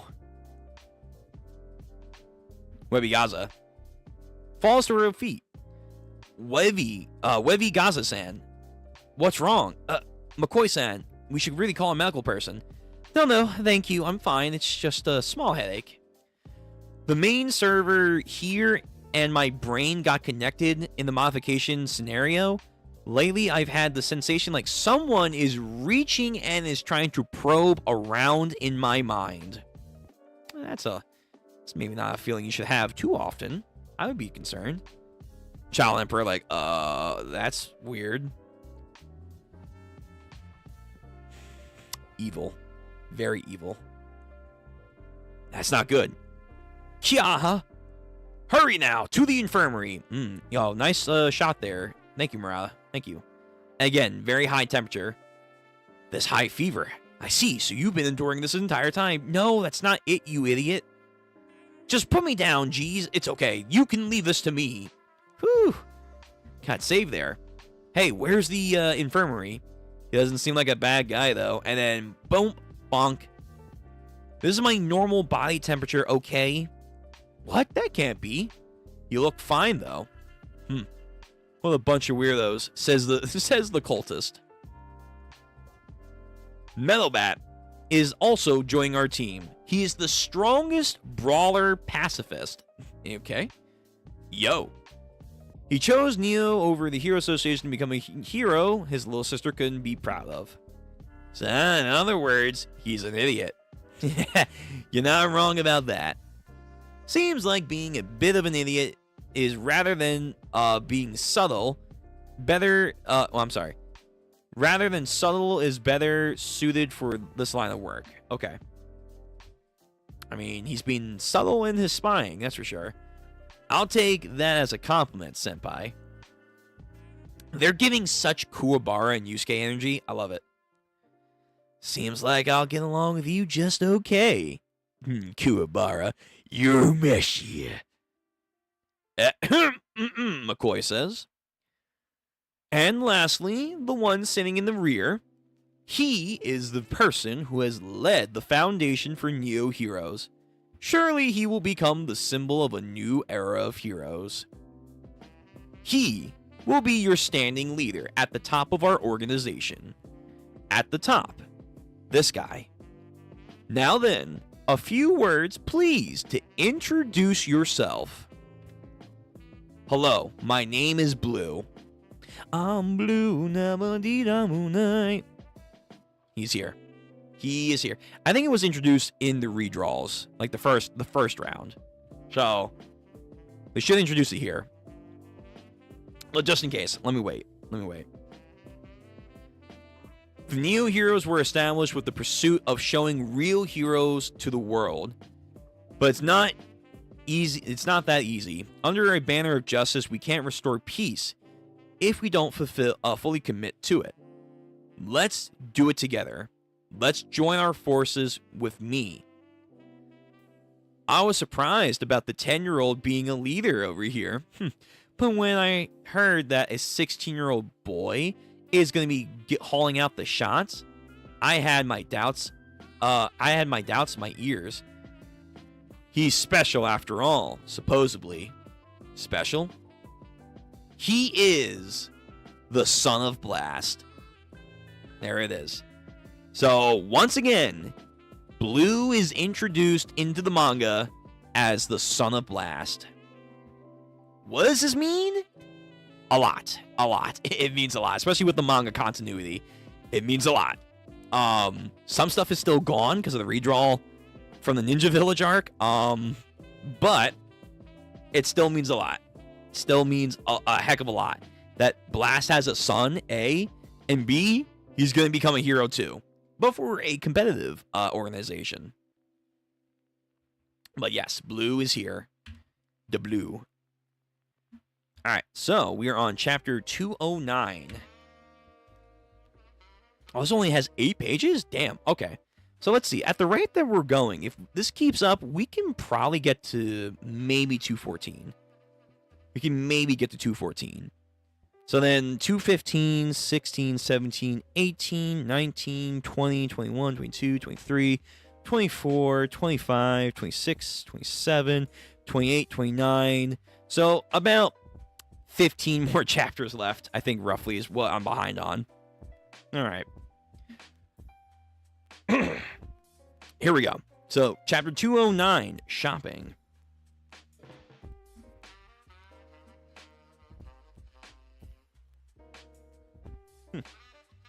Guys. Okay, well. Not gonna worry about it. Hey, Genos. Ooh, the train. The tram. You didn't miss the special sales now, did you? Saitama-sensei. Did you run into a monster again? Yes, I won, but it was a fairly strong demon level threat, so I didn't come out unscathed. That's crazy because you've been beating dragons. However, I like this train system. It's a one railway train thing, which did exist at one point in time in the real world. Hey, by the way, I'd like to ask you for another sparring session sometime soon. Would you happen to be available then? Dr. Kusano has taken an interest in your physical capabilities, Saitama-sensei. He would like to do some proper data analytic on you. Ah, the doctor who's been modifying you. Sure, next time. Thank you very much. I think we've seen this guy who's driving the cabbie. By the way, what did you buy? Some green onions for hot pot, sashimi that was 30% off, and bananas that were fresh and cheap. Nice. Nice. You're getting the hang of the shopping routine there, bud. Also, AAA batteries were half off. For real? I missed those? Would you mind helping me with something too? You're just too strong. And who is this handsomely fella here? If you're free around noon tomorrow, how about I invite you to tea or something? I have something I want to consult with you directly. The pretty wonder himself. No, we refuse. End of chapter. Oh, yes. Oh, sorry. I gotta control it. I gotta control the demons, the urges. But damn, Sueko looking real good. Looking fantastic.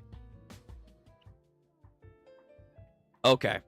So again, I think I know what direction we're going to be going into with this upcoming arc right now. But things could change, as they often do in the manga. But I think I know the direction. I'm excited. I'm excited. So, chapter 210.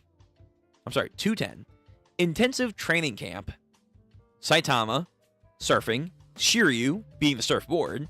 Genos, sunscreen. And again, Sueko. 10 out of 10. Would do again. So, we have a cafe. I really thought you were going to turn me down last night. Anyway, thank you for accepting my invitation to this outing. I didn't think you were talking to me. Well, it's not every day someone invites me for lunch, and I got nothing else to do, so sure. This is my favorite cafe, you see. I've always had quite a nice vibe around here. Kind of a hidden gem. May I take your order, sir? I'll have a cola. And I'll have the homemade lemonade. And for him, the Shishio ginger ale. Don't you order for me? Excuse me? Saitama's like, what?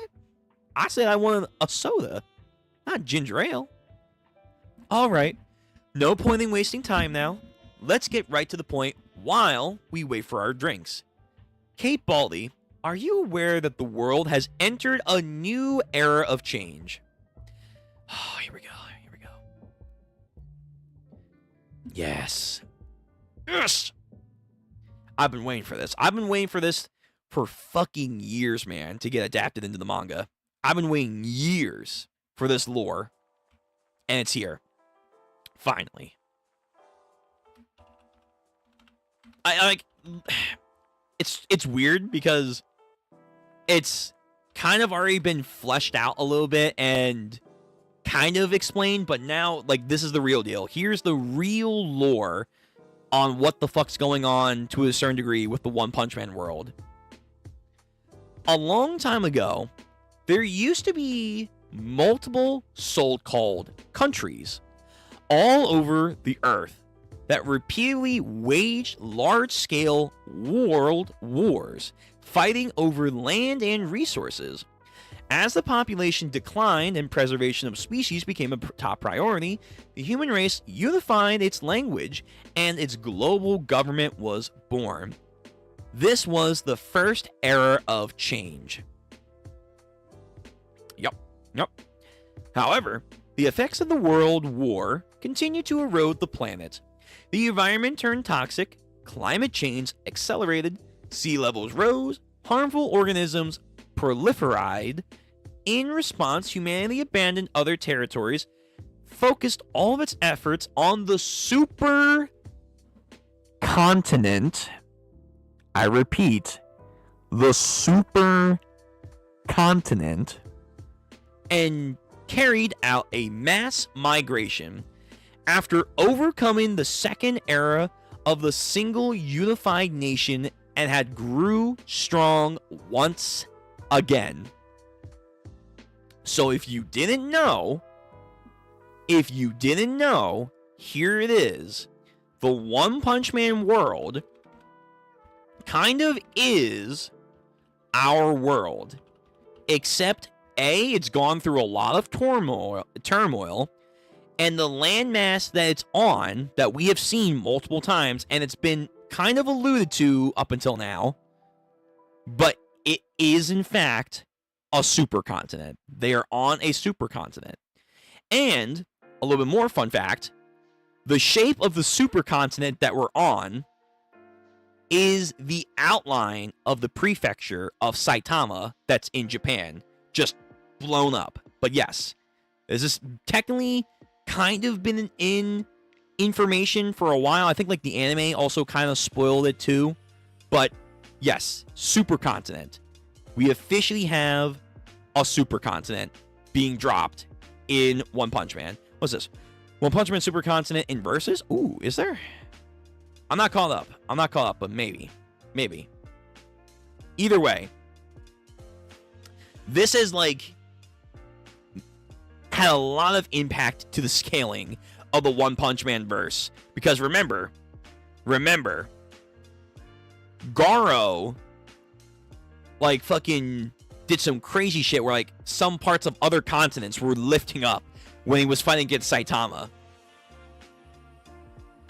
But again, it shows you the world of One Punch Man is much bigger than it really is. Well, I'm glad. Finally, for years, I've been waiting for this shit to be adapted to. But here it is. The supercontinent is revealed. We are on a supercontinent. So it's kind of like the reverse of Hunter x Hunter, where like everyone migrated to the human world from the dark continent.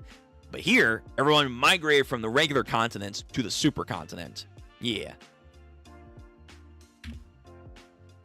You must have learned all this stuff in elementary school. I've been doing some research on biology for a while now, and apparently humans are what you call a constant environmental being. It means we're a unique species capable of controlling the environment to suit ourselves. Amazing, is it not? Even though we have such physically weak bodies compared to other animals, we have survived for so long.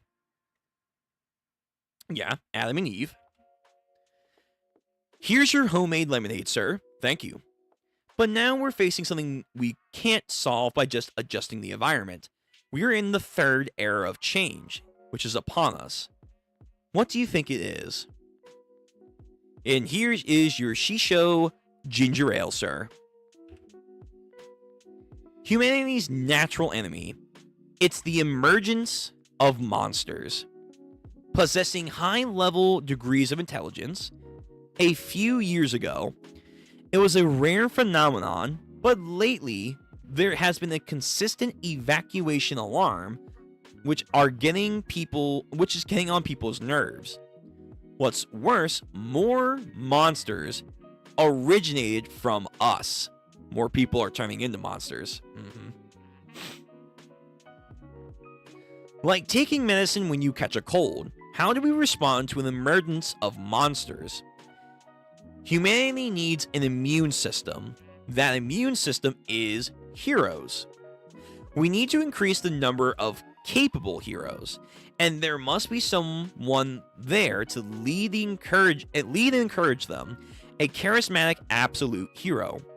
The birth of a true hero will bring about a new transformation in the chaotic world. Caped Baldy, I believe that will be you. I've decided to turn you into a real superhero. He's the real deal, that's for sure, but does he want to be that way? Trust me and follow me as he dazzles. No time like the present. Let's start with getting to know each other. Here's the plan for the rest of the day. First, we'll transfer to a private place. I've already made a reservation for you. You can let me know your thoughts while we have lunch. Let me know if I have any food allergies, etc. blabbering. Saitama's like, bro, I don't even know what the hell this is. Oh, God, what is this? Oh, bubbles. Here we go. A theoretical framework about heroes and justice. I'm considering abolishing the S-class ranking system. I'll have my manager. This is a top secret project, so don't tell anyone yet. I've also contacted the leading authority on hair regrowth research. It'll be really quick. Just sign a contract, that's all. Providing effective gear to boost combat power for B class and lower. The building of trust relationship and acknowledgement of heroes association to top management. Just yapping. Why did this guy decide to order my drink without me asking? That really bothered me. I didn't even hear a word he's saying right now. Oh, Saitama. But he gets to have nice food now, so. Oh, everything looks delicious here. Why are you treating me so well? It's not just mere curiosity. As I explained, it's an intensive training camp. I've even cleared my agenda for 2 whole days. You really want to train with me? No, I'm well aware of your power. I'm not so sure about your value system on humanity. That's why in order to fully unlock your potential as a superhero, I'm going to teach you everything I know. So now it's time to study. The Hero Association has allocated a generous budget for your makeover. During the intensive star quality training, I will teach you about all my philosophy and experience and other written rules of business. Saitama's like, fuck, I don't want to be here, man. This is so fucking boring. Therefore, with the premise of an unshakable conviction, a hero must always be strong, elegant, and victorious. This is some fanboy shit. However, just like an anime and movies can inspire courage, I believe it's possible to create a hero in real life, whose very existence acts as a pillar in the people's heart. It's impossible to respond to every voice asking for help, so my ideal vision of... Wake up, Saitama! Kate Baldy, it's only been 20 minutes! No, 20 minutes is way too much. Huh? Oh, sorry. It's just... You haven't even started to talk about heroes. What? You're missing the point. Virality, media exposure, popularity, notoriety, branding, fan support, trademarking, budget. That's not a hero. That's not a hero. You're missing the point. And that's where that chapter ends. Okay, 211. We have Meadowbat on the cover with Saitama and a biker guy fixing up a nice bike. Cool. Chapter 211, Handsomely Masked Sweet Mask. Excuse me. Appearance is extremely important for a hero too, you know. Your looks will greatly affect your public approval ratings. Are you even listening? Do you want to become popular? This is some VOT shit with like the boys. Your style can be described as, well, rough and around the edges. Rough? What the hell you say? My personal staff can give you a beauty makeover of the highest standard. You see, tomorrow, we will work harder in your makeover, so you better prepare yourself. Whoa. Tomorrow, too? No. No one told me about that. I've already told you multiple times, and I know you have plenty of free time. There's a fine associated with breach of contract if you bail.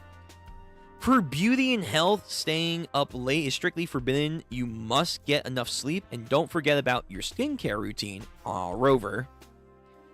Good morning. All the staff members are now here. Let's start getting started. So finish your breakfast off. Now go wash your face, Kate Baldy. We're legit gonna have a fashion chapter? Oh, wow. Here's your fashion coordinator. You will wear cool outfits so everyone wants to copy your style. You'll have a voice trainer. You'll have to speak in public more often from now on, so let's get started. Is this how, like, actual rock artists, musicians, idols, they have to do all this? Fashion coordinator, voice trainer, speech consultant, and a hairstylist. This is way too much. Your voice must be energetic, clear, and light, sensual. You'll release a singles in the future. We'll work on your hairstyle to make more appealing to the masses. This is crazy work. There's more. He has more staff. He has even more staff. What is this? This will be your smile and facial expression advisor. Smile in front of children. Look sharp and determined during battle. Don't forget to always look at the camera. And here, your character designer, your costume, hero name, and final moves will be conducted for the hero activities and need to complete a whole makeover. I'll brainstorm some ideas with you. No, get Leonardo da Vinci out of here. You bought your suit from an online party costume shop, didn't you? No, that's not the real lore, is it? I'm pretty sure they already told us where you got his suit from. As for the handsomeness part, I'd like you to aim to become someone like me in the end.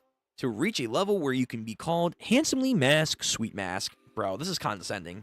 This is really condescending. Saitama is thinking. But I don't think you're especially... Wow, he said you ugly. I don't think you're especially handsome. Plus, I don't really know you. No. No, do you really not know who I am? I've been in movies and TV series. Well, okay. The only channels available at my old place were free channels to report disaster levels. That's impressive. You can carry on with your hero activities even if you don't know what's going on with the real world. Don't you feel that's too hard? Well, I'm a hero for a hobby. Even though you're not, technically now. You're a professional, but whatever. Whatever a professional really means, you know, is probably also another thing that we have to get in contact with in this little discussion here. A hobby? No, maybe that's the spirit of a true hero. Sorry, there will be a slight change of plans. We'll need to talk more, just the two of us. Please be on standby. I wanted to abolish the S-Class hero system. After all, I'm in the position where I can advise even the upper management. They're too self-centered. What we need right now are heroes who can live up to a public expectation and necessities. See, you say the right things like that, but then you want to do the exact opposite of what you're saying, man. Live up to people's expectations and also someone that's not too self-centered. But everything you just did was super official. Blast is no better either. It's no good if we don't even know his true character. Webcomic readers. Only when hope is visualized can it give people the will to march forward. A grand justice like the sun that can illuminate the world. That is an ideal hero. A great hope. One who can actually exist and can be seen with one's own eye. That is what I aim for. The ideal of hero of yours. Why don't you become that yourself? You already are pretty popular, right? No, I cannot become that. Why? Well, walking amidst nature really does feel good once in a while. If we don't do this every now and then, we might collapse from our stress. There's also the issue of your dead fish eyes and slack jaw facial muscles. Can't you look a little bit more beautiful? This crap again. Just leave me alone, please. That's it. There's a place nearby that you can cheer us up. The amusement park. We're so close. We're so fucking close. What do you think about this place? You having fun? Well, try to express your inner self, right? He's like, I'm not a kid. I don't want to be here. So, why don't you become a hero, Kate Baldy? Like I said, it was a hobby. My name's Saitama, so please say that right. I see. Pardon my rudeness, Saitama-kun. My real name is, Beitu. Why are you a hero? For that, I need to tell you my entire story first. Stop right there. I'll pass. This gondola takes 30 minutes to go one round trip. Please listen carefully. Oh, I got myself into this. Look, I've always had an inferiority complex with my ugly appearance. To compensate for that, I thought I should at least be beautiful on the inside and live my life adhering to a strict moral principle. Your appearance? Yes. Listen to the rest of the story.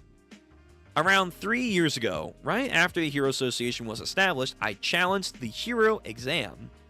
At the time of the establishment, the review process was more lax than it is now. Everyone got a pass, and turnover was intense. Out of 10 people who started in the C class, hardly one remainder would be here after 2 months. Wow. I was very hesitant to show off my real face in public, so I was beginning to mask while I would be conducting my hero activities. I started to have fans, and even though they wanted to see my real face, I never revealed that in public. Nobody knew who I really was underneath the mask, face or name. I stole the information I submitted at the time of the application, and I destroyed it all. It's crazy. When I finally got promoted to B class, I chose a hero name that sounded somewhat powerful and mysterious, Secret Mask. As the public interest in me rose, so did the fear of my real face beginning to be revealed. However, in contrast to my fear and anxiety, my body began extraordinarily stronger, and at the time, I still don't understand the reason for that. Then one day, my mask broke apart by an accident. I was in the middle of a battle, revealing my face that I absolutely didn't want anyone to see. What do you think would the reaction have been from everyone around me? I mean, some disappointment, but some people would have accepted. And so the beautiful man had emerged. What I heard wasn't the sound of booing or what have you, but fangirls cheering. It was a reflection of my face in the pond that I saw I was a different man. You see, it was the moment that I finally understood clearly that what happened to my body that was strengthened many folds through unnatural means, and an appearance that had conveniently transformed because I was cursed by my ugliest. I had become a monster. So again, this has been something that's kind of loosely been said here and there, but now it's official. Yes, my mask is in fact a monster. Using the terminology of the world, he's technically a Ugmon, to be specific. He's an Ugmon. So like, Führer Ugly. He's an Ugmon monster. And through monsterization / metamorphoses that we see in One Punch Man verse, through anxiety and stress, you can become a monster. You can become a monster. Yep. And he had a lot of that. But because the public perception is growing negative and darker, there's a high chance that more people are beginning to go into a monster-like state. And that's why he wants this hero program for Saitama to be a part of, to change public perception. Basically, everyone's a lot more happier. Which, yeah, I mean, that is important. End of the chapter. I edited the webcomic version of your face onto this panel. How does it look? Yeah, funny. Oh my god. Yo, Murata, please, why are you doing this to me? Oh, I can't show that. The Sueko thing was one thing, but Tatsumaki's back? No, I can't show that. But lovely. So, chapter 212. We're all humans after all. Because I cursed my own ugliness, I had become a monster. It was difficult for a while, but I took it with a positive attitude and decided to continue on with my hero activities. My fake handsome face became widely known, and my popularity then rose to number 1. The acting offers from the media also started to pour in one after another. Even if until now, no matter how many good deeds I would ever perform, nobody would ever pay attention to me. So, when he was ugly, no one gave a shit about him. Handsome, everyone cares about him. Vanity. Oh, is my music done? Hold on. Oh, it is. Yeah. Outward beauty clouds people's visions. Before I realized I had become just like them, he became the thing he swore to destroy. And as of today, I have yet to reveal my real appearance to anyone.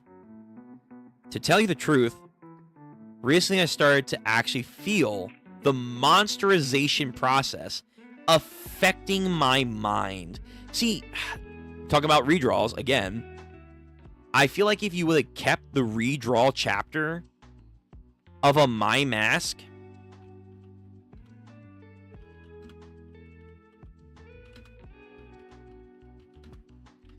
if you would have kept the actual content of him killing the civilians, because these guys served no purpose. They really didn't. They were kind of like whatever. If you would have kept this, I feel like this would have added more layers of he wants to do the right thing, but he knows his own inner mind is crumbling away. And then he has made terrible decisions in the sake of justice. If we would have kept this, this would have been, I feel, a lot better. But sadly, we did not. We did not.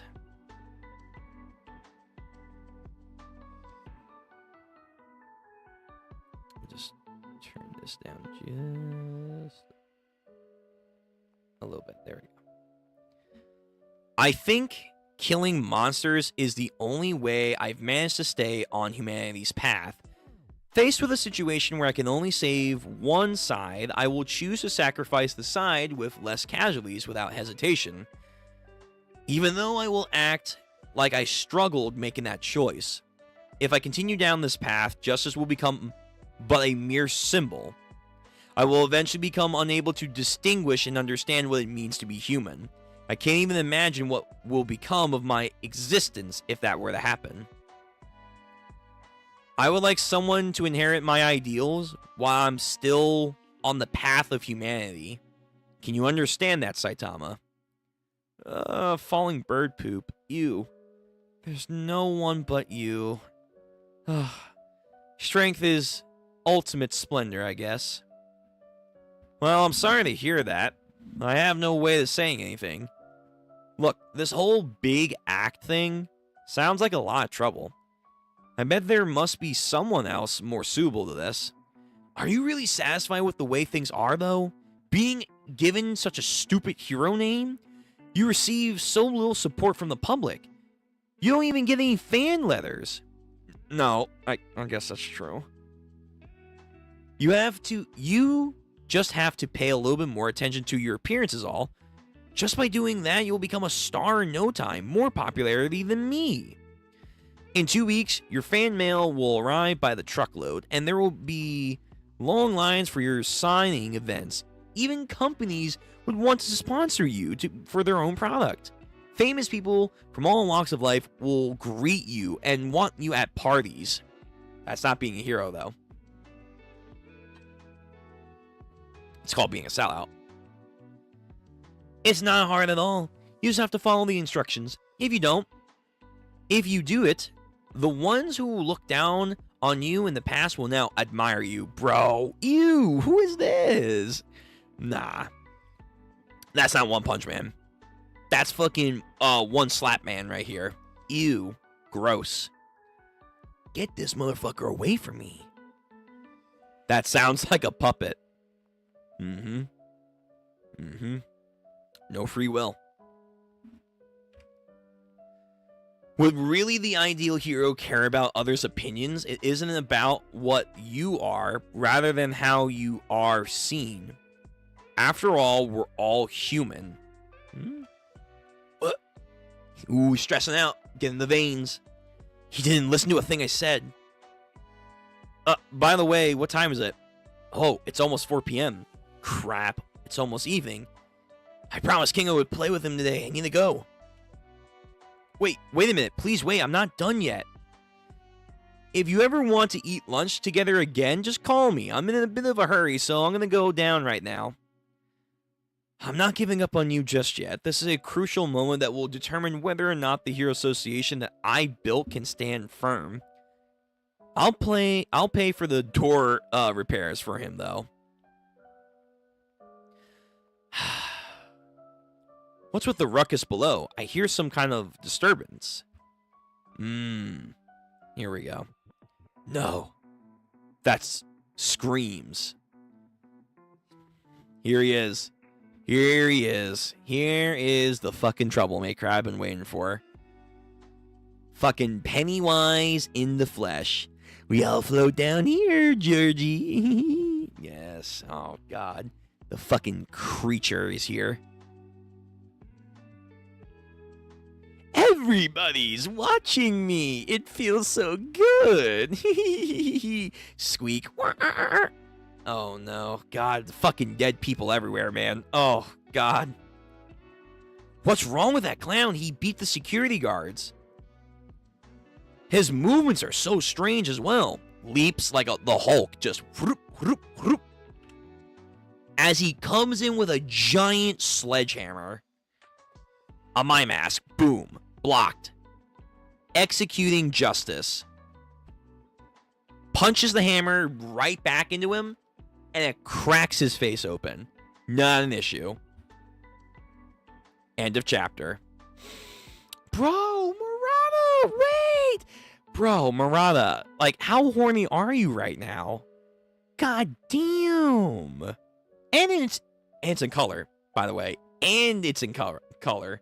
You know, the Fubuki fans were starving. They were like, too much Tatsuaki. What about Fubuki? Well, there you go. I definitely can't show this one, but I see you, Fubuki. I see you. Yes, I do. All right, so we have 213 and 214 left on this site. I think I'm going to call it after 214. Then next time, we'll pick it up from 215. That'll be the plan. So, 213, the public eye. No, Saitama, where are you staring? I know what you're staring at. So, the clown gets eviscerated with its head. Execution has been completed. And then we go pop with one of the balloons. The monster fucking dead. Reforms. God, fucking creepy. On my mask, shocked, like, wait, what? Upside down, twirling, doing some weird shit. I'm sure I had finished him off just then. This clown isn't a regular monster. Could this be a merge with his costume scenario kind of monster?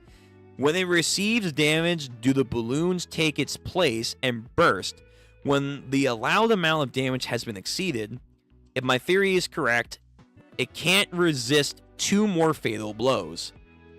Takes a pair of blankets, and then all of a sudden he's on a unicycle again. Some weird clown shit. And the unicycle is a fucking saw that's cutting through the ground.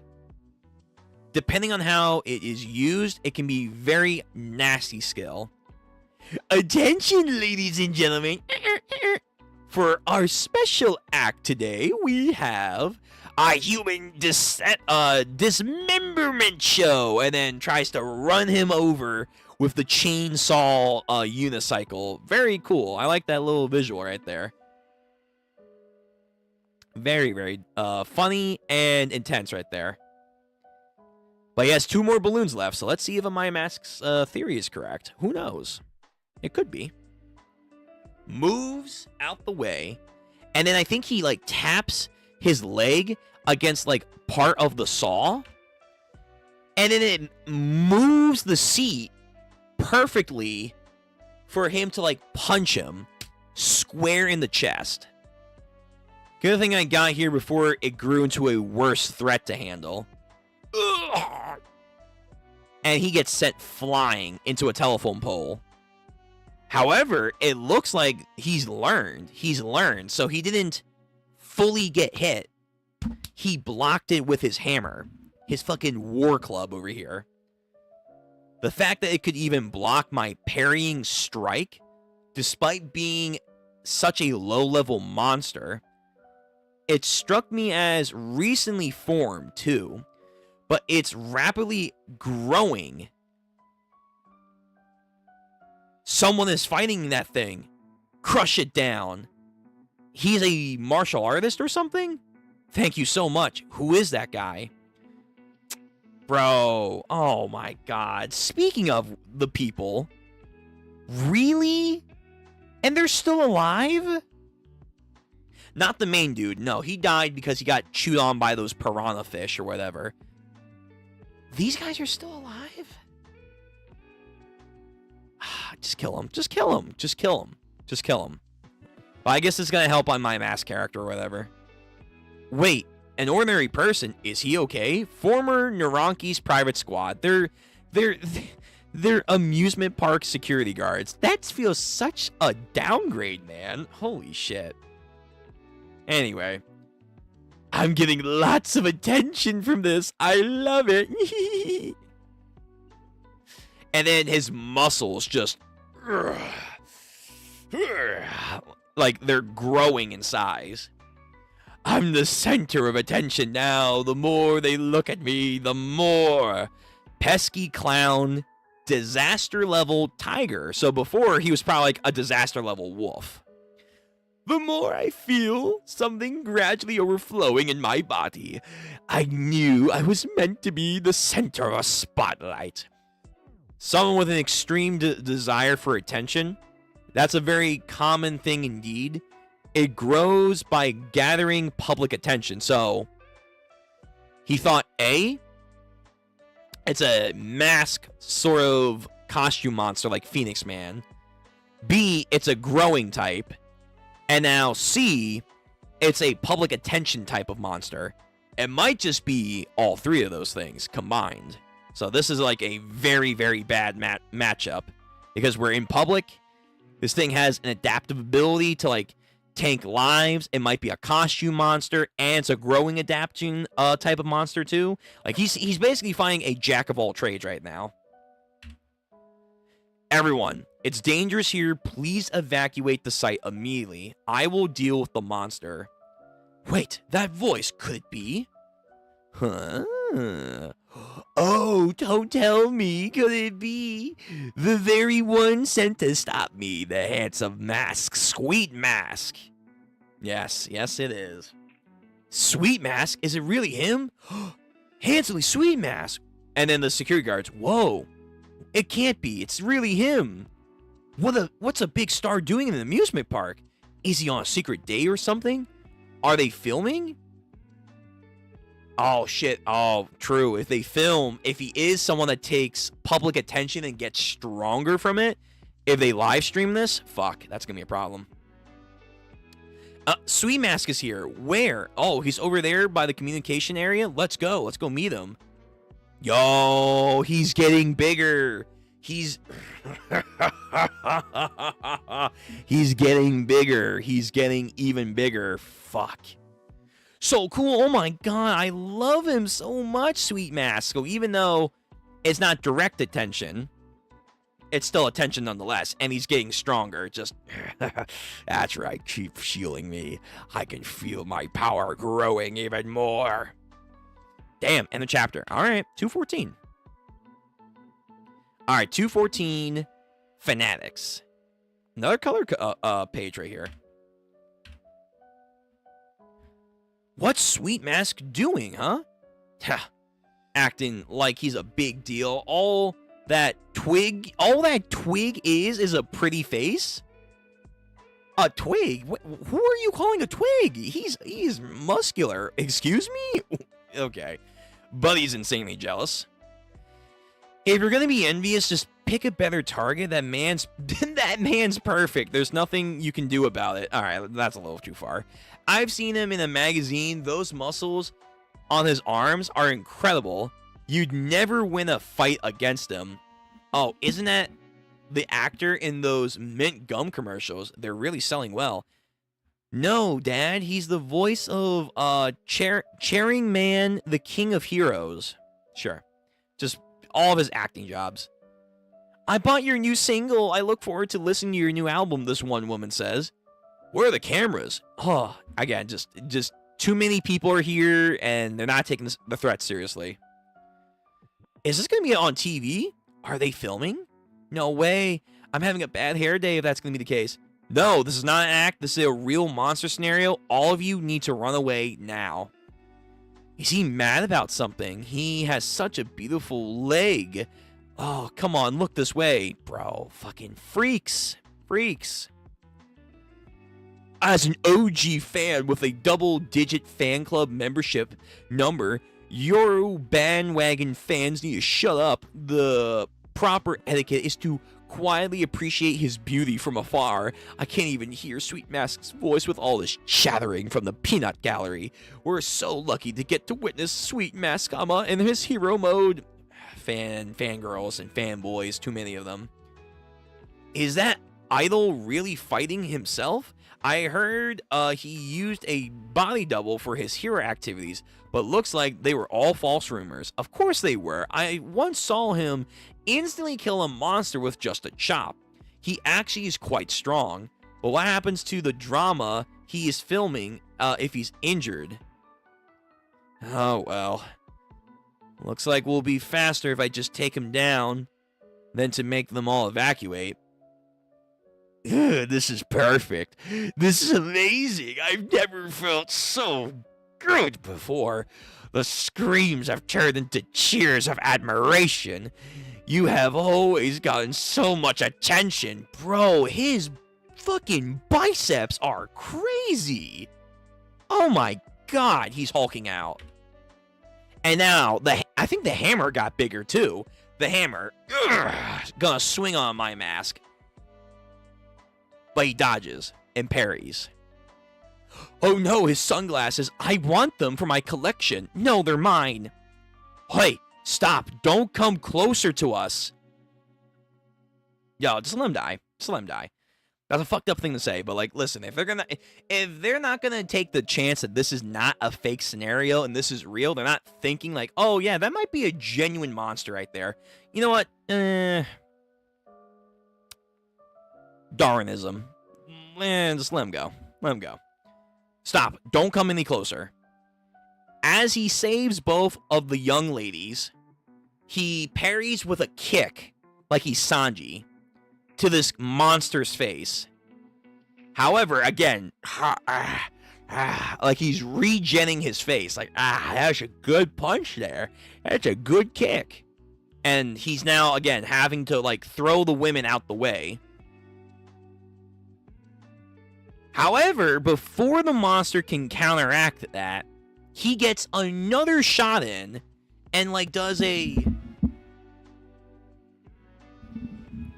back slamming fist into his face.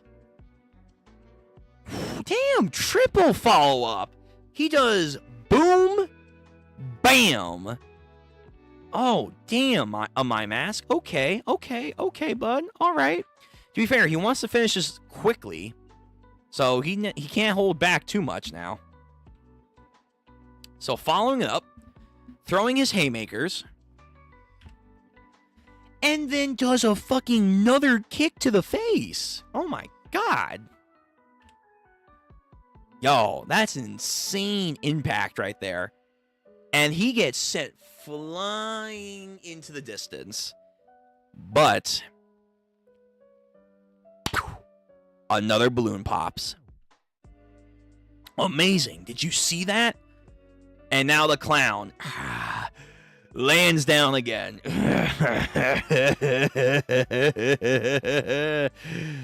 Okay, on my mask. Come on, man. Focus up. What's going on? Why are there so many people here? looks like Sweet Mask San is a fan service event. It seems like he's fighting as a real hero today. And the final balloon pops after he just does a volley of attacks. But again, the balloon powers him up. The adaptation powers him up. The public perception powers him up. So this monster, he may be getting, like, you know, all these blows against him, but he's getting stronger and bigger and meaner and wilder. So this is not looking good. Social media post. Yep. There you go. There you go. Chat. Live recording. Is this a monster incident? That's monstrous disgusting. That clown body is swelling up, isn't it? Handsomely, my mask has got this. Yo, this monster is about to become a problem, man. If his power really is focused on public perception, if this is live streamed to like thousands, hundreds of thousands of people, that's... Oof. So I think a my mask is about to throw one more punch for the monster. Yeah. Oh, that's not good. That's not good. That's not good. That's not good. Yeah. Ooh, that's the hand. And no, wait, that's the that's the entire arm is now crushed in his hand. Oh Lord. Such an impressive amount of attention. Oh, power is overflowing. It's scary even for me. Thank you, Sweet Mask. And then he just crushes his goddamn hand. Oh, fuck. That's crazy. Not as monstrous as I thought he was going to be, but it still is a impressive design, for sure. For sure. Are they going to show us disaster level? We'll see. Let me see. End of chapter. Fuck. Okay. Let me see. This other site. Let me see. Hold on. Give me 2 seconds. I want to see if... Does this site not have it either? Really? Does no one have 215? What? How the fuck do these sites not have 215? Hold on, give me 1 second, because I might want to read 215 real quick.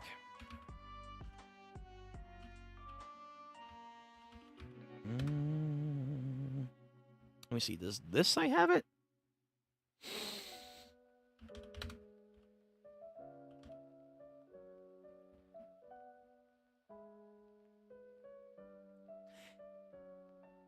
Please? Okay, they do. Okay, this site has it. See, this is why you need constant sites. Because, I don't know why, but all these other sites just don't constantly have consistent chapter counts. It's fucking weird. This never used to be an issue back in the day, for the most part. Now, all of a sudden, like, sites are like, some chapters, some other chapters, not this one. Like, please, can we just have them all? Alright, I'm gonna read 215. We'll read 215, then we'll call it. Because I want to get to, like, at least the moment. For those who know. Again, nice color page right here for Saitama. So Saitama bursting out in the sunshine, looking clean. Chapter 215, Rock, and not the Johnson. So we have a helicopter over the amusement park area. What's going on? It's the handsome, Common. Screen, monster attacked at Naranki Park. He's a freak, a real... Oh, wait. Oh, hold on. Am I on the wrong page? Was there another chapter? Let me see. Oh, okay. I guess, it's some weird chapter shit. It's some weird chapter numbering stuff. Alright. So, technically then, I'm on... 213. That's so weird. Because this says 214. Alright, I don't know. Yeah, that says 214, but on here, it's apparently 212. Unless it got a redraw. Did they get a redraw? Let me see. Okay, I don't even know. No. I don't know, some weird shit. Numbering issue yet again for the story. I'm appreciating, though, these are in color. Like, Murata's starting to do just color covers. Very cool. So this chapter, whatever this chapter number is, at this point, we'll go with this. So, 213, or I guess 215, depending on how you view it. We have, who are you? Everyone, run. I'll sign autographs later. Anything you want, but for now, you must leave. Is he saying something? Come on, go, handsome Kamen. You're my hero. Thanks to you, I've grown a lot stronger than you. After killing you, I'll get to kill everyone in this amusement park. The media coverage will get me even more attention, then I'll kill all the heroes who come running forward. Internet, TV, radio, they'll all cover it. The whole world will be talking about me every day. It'll be like a never-ending party. I'll keep getting stronger. We received recent reports from the Naranki Park. More, like Battle Beast. I need more. An evacuation warning is in effect for the threat level from Wolf, but the crowd sounds enthusiastic, so yes, he was indeed originally assigned to Wolf, but now his levels has gone up. That's because Class A hero ranked 1, handsome Amaimask, aka Kamen, aka Amaimask, is battling a mysterious clown monster. There are reports of injuries. More. But everyone is thrilled to witness the big star in action. Ooh, Amaimask. My inner demons, the monster inside me, just slaps away his hand. Get the fuck off me. Huh? I made an error in my judgment. I underestimated my opponent. This monster is at least... Hey, where you going, little buddy? He's now at a threat level of demon or higher. Tries to dodge out of the way, but the hammer's too quick. Bounces off the hammer. Huh? And then he makes a hole in the ground and then chops his head to do damage. The crowd, yeah, that's a Amaimask, but gotcha. Flings him to the back. Ooh, yikes. Ouch, that's gotta hurt. No, his perfect face. Oh, dude, this is like some Fear Ugly shit again, man. Just like, your perfect face is gonna look great on the pavement. And then crushes him. Oh. Oh, hey, everybody. Who wants to watch a hero die in disgrace? No, please, stop. Hang in there, sweet mask. Oh, no, that monster appears to be intent. Ew. On destroying Amaimask's perfect face. This is bad. He looks unrecognizable. Isn't another hero gonna come in and rescue him? He's just boom again and again and again and again and again and again and again. He's just fucking pounding his fucking face. Not like that. Pause. I guess. What a surprise. This clown must be now at threat level dragon. He's officially reached it. He's officially reached threat level dragon. However, Amaimask, using his legs, cuts off his ear. Ah! My ear! Even I haven't defeated a monster on this level. So confirmed. A lot of people that were hyping up Amaimask beforehand said, oh, he's got this. Even he has admitted he's never been a disaster level dragon. That's big. That's big. Oh my god, the face, dude. His face is like showing the skull, but it's like bisected around here. So it's like 3 layers of his face are just split apart. Oh man. The clown monster follows up with a punch. I'm not physically up to this fight right now. Slams him into the gondola. Not in human form, anyway. I have to release my real form, but the crowd's watching me, so I mustn't reveal it. my true self. Bro, but people are gonna die, Sweet Mask. People are gonna die.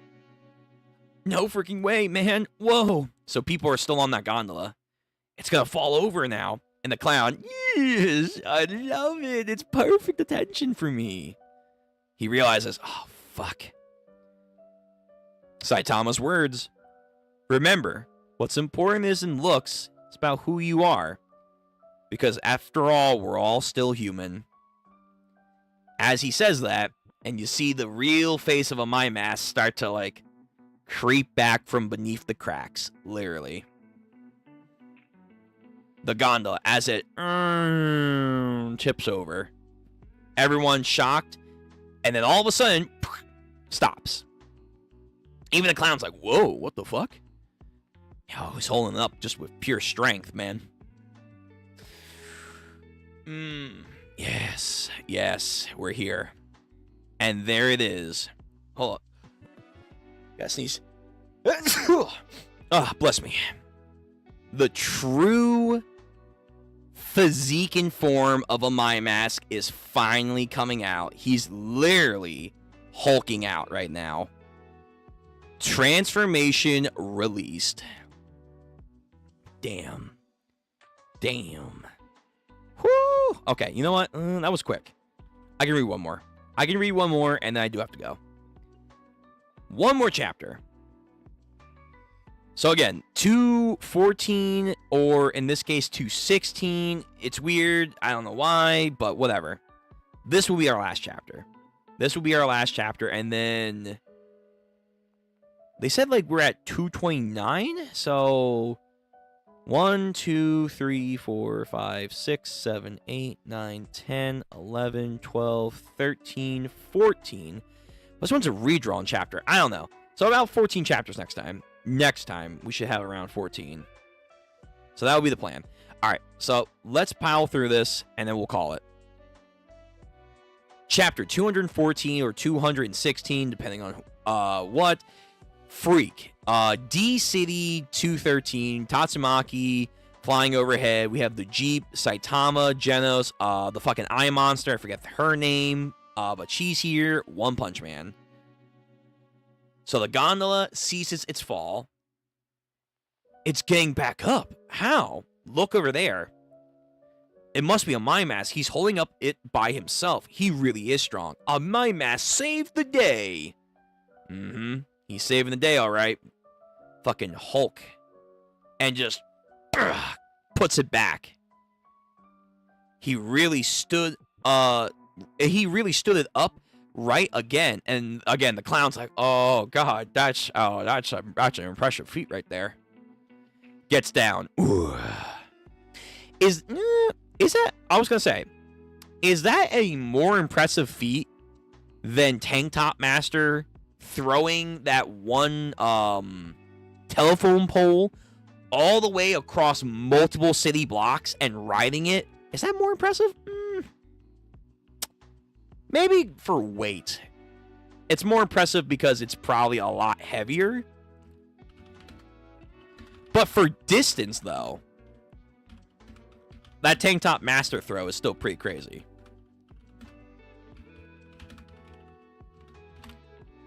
Like, even when he, like, just showed up, he picked up a fucking building, or at least a chunk of a building, with his bare hands. That was his first introduction. He picks up a building, and he fucking chucks it. Yeah, Tank Top Master, I just realized that. He loves to chuck things. He picked up a telephone pole, and he throws it. Like, yo, god damn. Like, yeah, it's bigger, so it probably has more weight to it. But, like, he throws this thing well into the distance and rides it like he's Thor.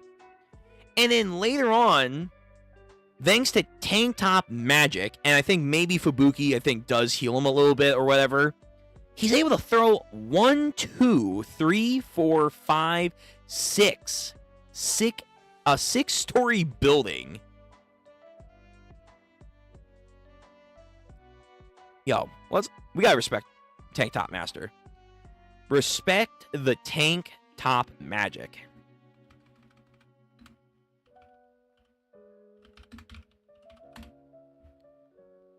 Tank top magic is real. It's real. It is fucking real, man. Anyway. Back to my mask, though. Puts it down. Smoke. Surrounds him. Oh my. Me likey a lot. You still want to entertain me, don't you? I welcome your generosity. That's what I call a true pop idol star. He does like a grand kick, but a my mask just block. Not a big deal. And again, a my mask hasn't changed size too much. This thing is like his one leg is like that much bigger. Like this is a my mask's body. This is his fucking leg. Like that's a huge difference in size. Huh? Mask? Is that? Yeah, the people. They can see it. They can see the monster inside. Play some 2000s edge music right now. Somebody help me. And then with one close of his hand, he like crunches his muscles away. Like he chomped on it. And then he fucking swings back. And boom. Incaves his fucking fist into his face. And throws him back deep into the dirt. Yeah, yo. Your handsome savior has got some, he's got some other layers to him. He's got layers. Is anybody hurt? He says. That's a rough face. Listen, I'm not going to lie. I'm not going to be a hypocrite. I'm not going to lie. If I saw that, I too would be like, whoo, okay, alrighty. But to be fair, he is fighting the monster that was taking down the gondola. So, you know, brownie points for that. But yeah, so the public is like, oh my god, he's such a freak. It's some kind of freak. Don't look at me. Yeah, what the hell? What happened to you? You look totally different than when we fought. Damn it, I can't go back. I can't concentrate enough with my form. Damn. Did a my mask monsterize? Or was that a fake of my mask? It must be. A monster was imitating him. My facility for reason is fading away from me. What story? Come on, we need to keep the camera rolling and figure out who this imposter is. 0 wins, 1,525 losses to King. They already fought that many times? Wait for me, King. Today, I finally will beat you. Huh? Hey, Genos, where are you going? Master. There apparently is a monster sighting reporting at Naraki Park in City I. Interesting. A my mask is having difficulties against him, so there is summons for an S-class hero to the scene. Oh boy. They see it on the television. What an unbelievable sight we have here today, folks. A my mask appearance has been deformed. What story could be behind all of this? Signs. Omen Homes, past uni entrance exams, Kaba Classroom, Lifestyle Club, TV, live from City I, Monster, Naraki Park, emergency live broadcast. His visage has defied all words. It's as if he is now not a human. Master, could this mean... Hey, Genos, I'll go on ahead of you. Bro. Oh, okay. But we're going to end it there. So a little bit of a cliffhanger. But we'll come back. We'll come back next week with One Punch Man. We should also have Ichi and Iruma. So we have a little bit of that to do. So next time we'll come back with 215. We'll come back with the real 215. And we'll go from there. Hopefully I can catch up. I can catch up to the full thing, but we'll see. We shall see. Whew, bro. Okay. Yo, my mask arc, man, it's still hidden. It's still hidden. It is still hidden the same way. We're not done. We're not done with his journey. I'm mainly happy because we finally got the supercontinent stuff out the way. To me, that's what matters. I like that lore implication for the supercontinent. It's finally here. It's finally time. We can no longer have to hide some certain information and whatnot. No, it's here. It's here. We're here. All right, we got them all. My friend is coming over to play, so let's skip the ceremony and formality. The ancient continent of One Punch Man is a classic fantasy world. In a way, yeah. The secret blade made on the ancient continent, which sank into the ocean, said to have been passed down from generation within the Sword Council. Spring Mustachio, as your master has shown that you have grown with your eyes, they leave the Council of Swords Masters in your hand, as well as the search for the Moon Blade. The Moon Blade. The Sun and the Moon Blade, it is said that the warrior who wields both will obtain unparalleled power as the Sword Master, bringing the legendary into the reality of the Council of Sword Masters, is the longevity of that mission, right? So there's the ancient continent that also Garo lobbed up. Ancient soldiers gathered together and with a great many sacrifices managed to weaken the cruel dragon, sealing the orbs, scattered dragon cues into 9 stones, and sealed them in a shrine in various places. The duty of watching over the cruel dragon seals have been passed down to the branch of known as saints. Those who believe themselves to be dragonborn are applying to revive. The antagonists of the continued to fight for 800 years. So it's, again, long history. There's been long histories.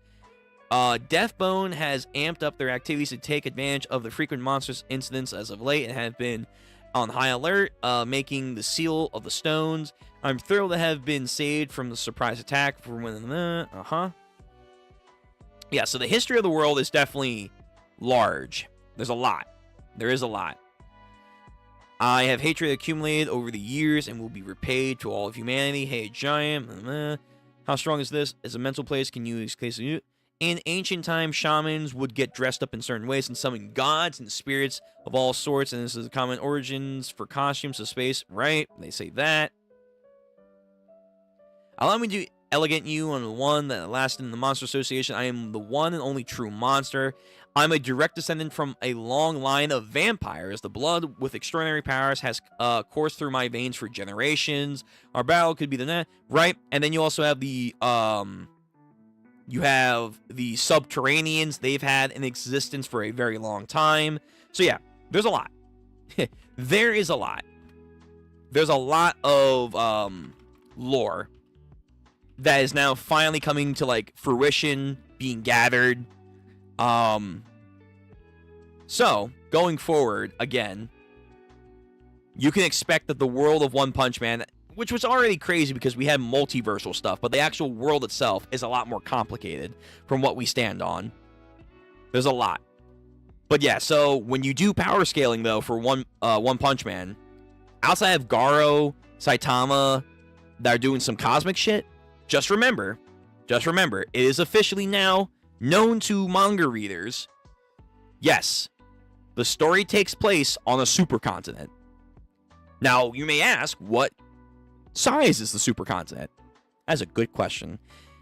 And from what I research when I do my kind of thing for scaling for One Punch Man, first of all, I actually do have like a homemade map of how to like scale this. Let me see if I can find it.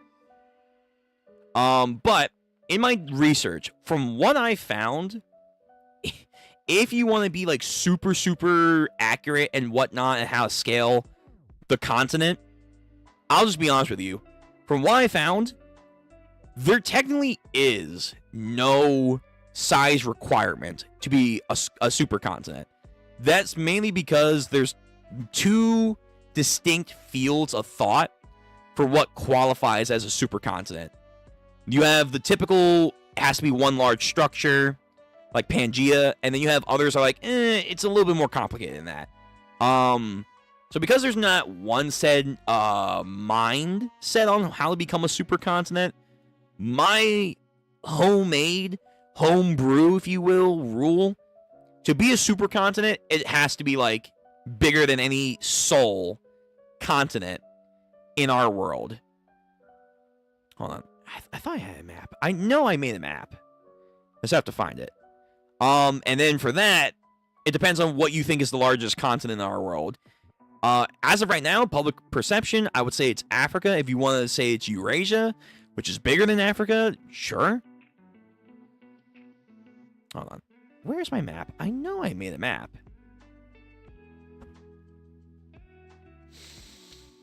Here it is. I knew I made a map. Let's see. Open in browser. There we go. Here we go. Yeah, I made this back during Wild Country, so it's been a while. It's been a hot minute. So this is the rough map of the area that's the place of One Punch Man. Now we know it's officially a supercontinent in the manga. Here you go. Here's the rough outline of the cities and stuff. So if you remember, City A is the city that Boros wiped out with his ship. If you roughly scale City Z, which is the main story of what mostly takes place, so stuff like you would see like Tatsumaki fighting along the coastline when she was up against Psychos, like this ring of rocks, or like later on you have like the dome she lifts around it.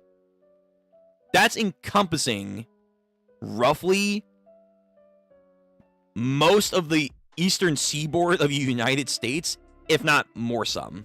If not more. That's Z City. And how I scale the actual supercontinent itself, I make it slightly bigger than Africa. Not that much bigger, mind you. I'm doing like the bare minimum when I do the scaling. So when you scale the supercontinent, if you want to say it's as big as Pangea, knock yourself out. You can do that. But when you do that, you have to realize you're only making the scale way bigger for a lot of things. Like superficial things that you don't think about. But stuff like when the Sea Folk came to attack with the Deep Sea King, I believe they appeared in City J. We take place in City Z around like the red dot area because I think that's like the safety zone. So the Saitama and Genos in that arc, they ran from Z City all the way to J City. So just keep that in mind. My scaling is at the bare minimum, bigger than like any main continent in our world. If you want to make it like Pangea or bigger, okay. You just make the scaling even bigger, though. Now, like with any artist and whatnot, the scale of size is going to be, at times, inconsistent. But nonetheless, it still is insane to think about. But, yeah. Like, it's just crazy. We're finally here, man. Like, Wano Country days, but now we're finally here in real time. I think I had a Tatsumaki map. I thought I did. Hold on. Do I not have a Z City map? Let me see. I could have sworn I had a Z City map.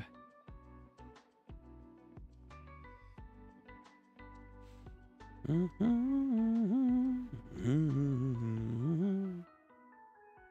me check. One more link. Because I sworn I had a map. Oh, like the Z City fighting. Yes. Ah, here we go. Here we go. So, again, supercontinent shit. With this in mind, this is what we got during the Garo / all the other fighting stuff. So, roughly scaling everything from the battle fights. So, again, we're in City A during the Boros fight. This is like a rough estimate, I'm guessing, for like the punch. I'm probably a little inaccurate, but still, you get the general gist. This is the serious punch that Saitama did with the Force. Garo, at some point, does like a fucking attack on the Earth. We don't know where exactly he does it, but at some point, it's like a shockwave that goes from one side of the planet to the other to raise up the continent that we see over here. I think I actually have that picture. The ancient continent that gets raised up later. So I like to think that it's more likely on this side of the map of the planet. Psychos also battles Tatsumaki along the coastline of Z City, which is over here. You see the dome, and like her range is fucking huge. And then like the rock she picks up like along here, I kind of mapped out. That means Psychos cut off like this huge chunk of the earth right there. So yeah. To say the least, when you scale that, when you scale Z City and all this other stuff, and then just remember Z City at its smallest, because it's part of a supercontinent. Shape and scale and angles, yeah, I get that. Z City is fucking disgustingly huge. Like, this thing is, like, taking up most of the eastern half of the United States. A City is what Boros wiped out. That, like, desolate area that we see the hero base in.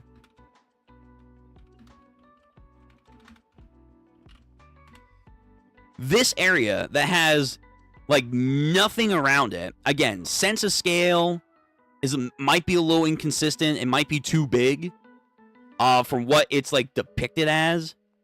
But technically speaking, on the low ball, City A is damn near the size of the continental United States on the low end when you scale it. And Boros' ship wiped it out. Like, come on. That's fucking gnarly. But yeah, so just for reference, because now we know, supercontinent. You can use however method you want to scale it. If you want to say it's Pangea, that's fine. Just remember, my scaling, which is homebrew, and I even admit that, is taking it on a conservative level. Because there's technically no real way to quantify a supercontinent. I'm on the low ball. I'm saying it has to be barely bigger than, like, the largest continent currently. Which is, right now, I'm going with Africa. If I made a Eurasia, even bigger. So I'm making it Africa. I'm on the lowest side, so it has to be bigger than Africa to be quantified for a supercontinent for me. And the feats are just disgusting from that. Alright, so let me see if there's any comments. If not, we'll end the stream. We will end the stream. By the way, about Fantasy Worlds, one has a manga called Versus. It's pretty good. I've read Versus. We actually did Versus a little bit on stream, like a while ago. Maybe we'll get back to it, because I still have to do Bug Ego. I want to get back to Bug Ego. I've been pushing Bug Ego off for far too long. So I really should get back to that. But I do have Versus. I was one of, like, the first early on people to, I think, stream Versus, or even, like, discuss Versus as a content creator. I don't know why chapter 1's not on here. But yeah, I did, like, up to chapter 7. So I know it's been a minute. I've heard some good things about it continuing, so we'll probably get back to Versus at some point in the future. It's just gonna be a minute. We have other things we gotta get to. But yeah, I know. I will love to get back into it and support One yet again. He makes a lot of fun stories, and they all should be supported, because I think for the most part, One doesn't miss. So far, he is not really missed with any kind of story. But that's for another day. We did a good chunk of chapters today, so pat on our back. But it is time now for us to call it an evening. It is time to say goodnight. Hope everyone has a good day, wherever you may be. Stay safe, stay hydrated. One Punch Man is looking good. I'm liking that we're getting back in the swing of things, and it feels like it's a lot more refreshed. That time away was, I think, in a lot of ways needed. Hopefully Murata keeps his redraw tendencies a little bit more lock and key, just because think we've seen that maybe just a little too much off the leash is not a good thing, but who knows. But yeah, so this week gonna be a lot of Fate stuff. JoJo's Part 9, One Piece. Then next Sunday we should be able to get back to One Punch Man manga. Hopefully get caught up. Iruma and Ichi should be out. Gachiakuta, we'll see. And I'll let you guys know if there's any other plans. Oh, the watch through stuff that got taken down yesterday. I'll try to get back up. And yeah, that's about it. So, thank you again for coming out for either Gachiakuta or One Punch Man. I much appreciate it. Make sure to like the stream. I'm going to head out for the evening. So thank you, everyone, for coming. Appreciate you. Till next time, be easy, stay safe. Oh, bro. Catch up the One Punch Man again. I love it. I love it. I love it. I love it.